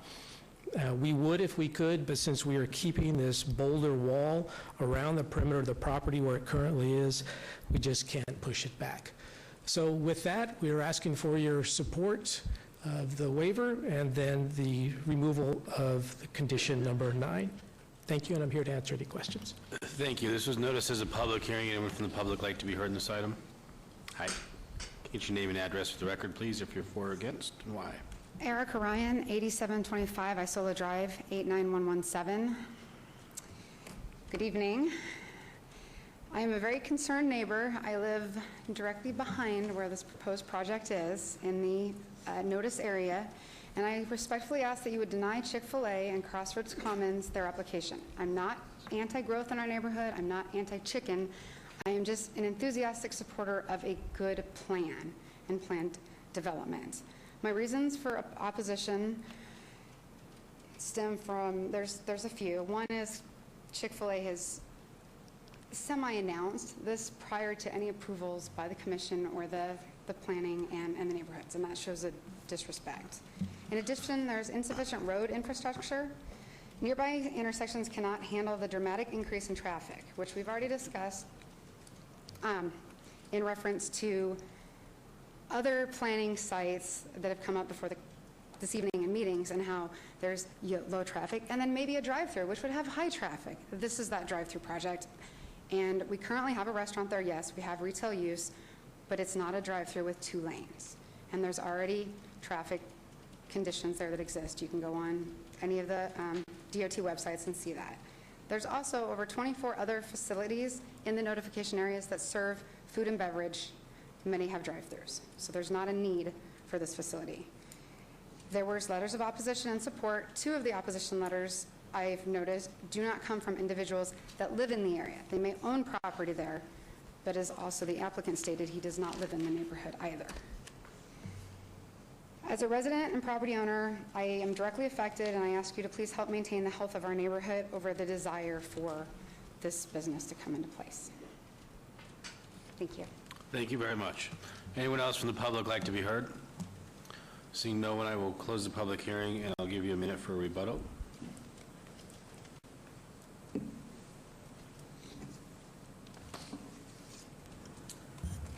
Thank you. We note it as one of the conditions, a traffic impact analysis will need to be addressed to the approval of the Public Works. There is an existing 14,500 square foot facility that is there now. Ours will be 5,000 plus the retail. So the traffic will be mitigated somewhat by the difference in sizes of uses. We did do a preliminary ITE analysis and noted that the AM peak hour trips will be somewhere between 30 and 61, and the PM peak hour trips will be somewhere between 18 and 37 increase. Thank you. Thank you much. I will turn it over to the Commissioner for discussion. Commissioner Toussaint?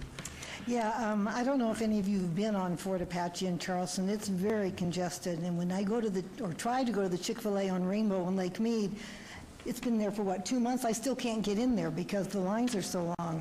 I mean, this shopping center is already impacted. I mean, there's no parking there. I'm in that shopping center twice a month, have been for the last 20 years. I get my hair done there.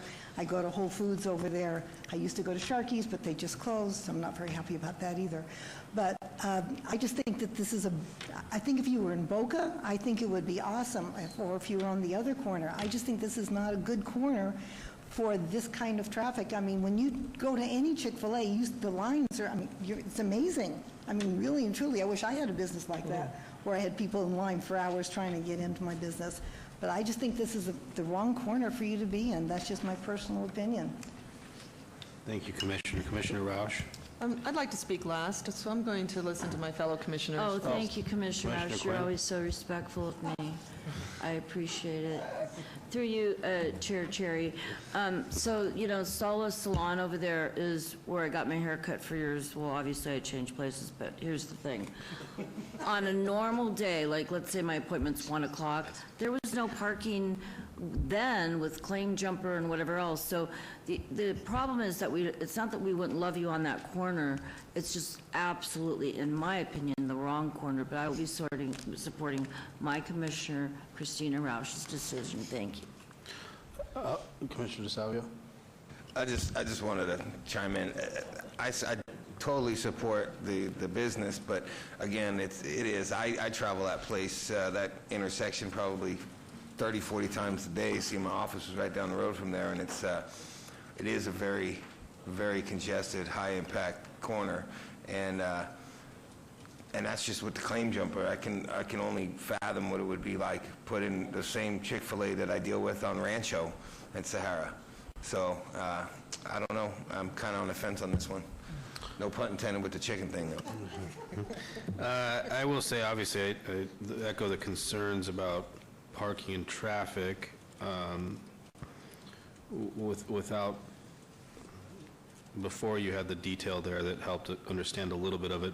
One thing that jumps out at me, though, is the orientation of the drive-through to Charleston, and because of the way the building's orientated, it looks like on the site that's the way that you want it to work, to throw it out towards Charleston and stack it that way. So it is one thing that I would say I have a little bit of heartburn with, as far as, not screening or if the building was orientated differently, that it was a different flow.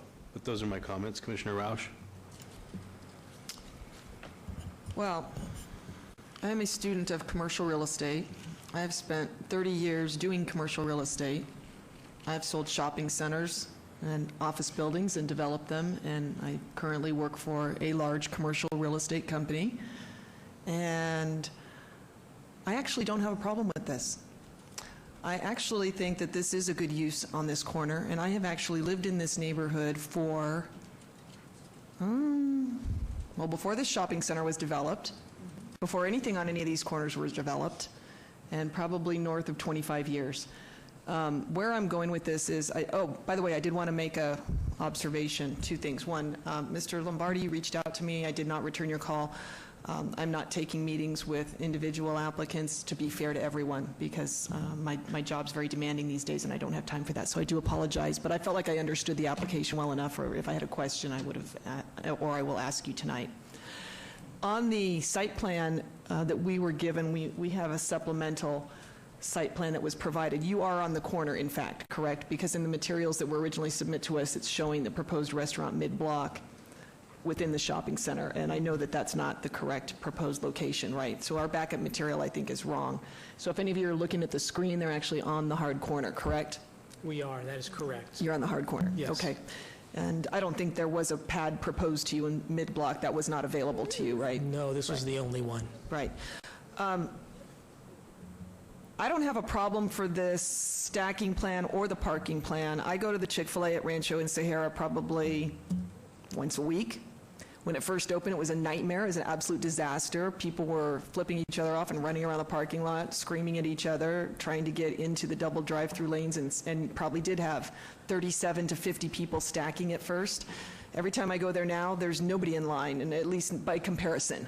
You get through very quickly, and it's very efficiently designed.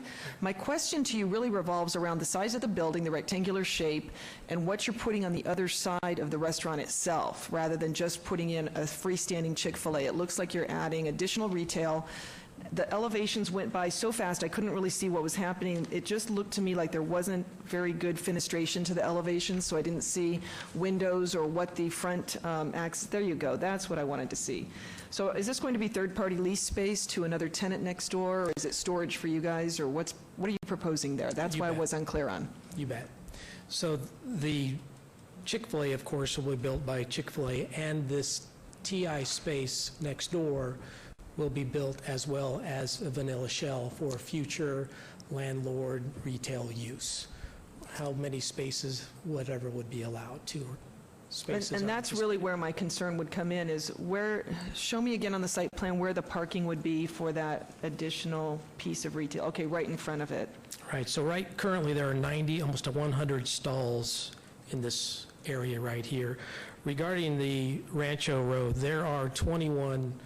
there were originally 21. Yeah, there's not nearly as many parking spaces as this site plan shows. What's that? In the Rancho location, there's not nearly as many parking spaces as this site plan shows. I think that there's a third as many, or I might be slightly off. That's correct. The stacking, though, to address that and the traffic concern, Rancho had 21 stacking stalls. We ended up adding another 13 to those. If you went out there recently, you'll see that we added an additional. So we're over 34. We've designed this to accommodate the traffic that we think will be at the site. Yeah, I was at the Rancho store day before yesterday, and it was quite efficient. So I was satisfied with the flow there. I'm respectful of Commissioner Toussaint's comments. That is a brand-new store. How long has that been open? 2 months? 2 months and you still can't get in there. Right. So what happens, and I was laughing with her about this before the meeting, it's like Krispy Kreme donuts. At first you couldn't get in there. 24/7 they're lined up around the block, and that's how it is in Las Vegas. You get something new. In-N-Out Burger, it was the same way when it first came to town. You couldn't get through the drive-through. So I see this as a cyclical thing. I see that the neighbors have concerns. I'm respectful of my neighbors' concerns always. I always want to hear what the neighborhood has to say. I didn't have anybody reach out to me. We did have a smattering of postcards in favor and not in favor. And This is a little bit of a tricky design, and the boulders on the side, we like that in Summerlin. You know, that's part of the whole Piccoli Ranch design. Those are actually caliche boulders. We either jackhammer or dynamite those and then bulldoze them out and then stack them. It's a thing here. We like it. We think it's kind of cool. So I don't know what staff's feeling is on that bus stop. I'm not sure. Can you explain to me why we need to widen the bus stop access there? I think staff was asking, Lucian, were you asking to have a bigger turnout lane for the bus there, given the opportunity? Is that something needed, or? No, through the chair to Commissioner Roush. What it is, it's an easement request. So the RTC emailed the city and asked if they could have an easement for a future bus stop. It doesn't require them to construct a bus shelter. I think, according to the RTC, this is a high volume, highly used bus stop, and so they're looking to expand in the future. I see. It wouldn't require the applicant to do anything, but it would allow, if they granted the easement, for the RTC to come in, move the block wall enough to make the bigger shelter. So that's what it would do. Okay. We like that wall, by the way, in Summerlin. That's our thing. And so I guess we'll have to deal with that at a future date, because I'm with you on that. I like that block wall, that boulder wall. My commissioners would very much like it if I would make a motion, and I'm almost ready to. I just want to make sure that I've been very thoughtful in this process, because this is an important neighborhood to me. This is a landmark, it's a high visibility landmark intersection. The shopping center immediately kitty corner from this just went through a major renovation, and it is wildly popular now. You want to find a parking spot, go over there. You'll never get one. I came over here where Claim Jumper was. I went to Sharky's on Saturday thinking I could eat, didn't know it was closed. There's 1 million parking spaces available now. Go back to Sola, get your hair done. You can park. There's plenty of parking. So anyways, that said, I'll be making a motion for approval of this item unless any of my commissioners have any other comments that they'd like to make. We trust you explicitly with this motion. With that said, I'd like to make a motion for approval, item 194, SDR 75332. There's a motion on the floor. Please cast your votes. Was there a deleted condition, or did I hear that wrong?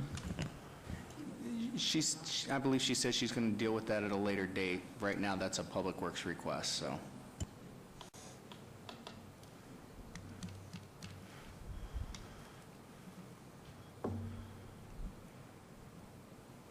That motion carries.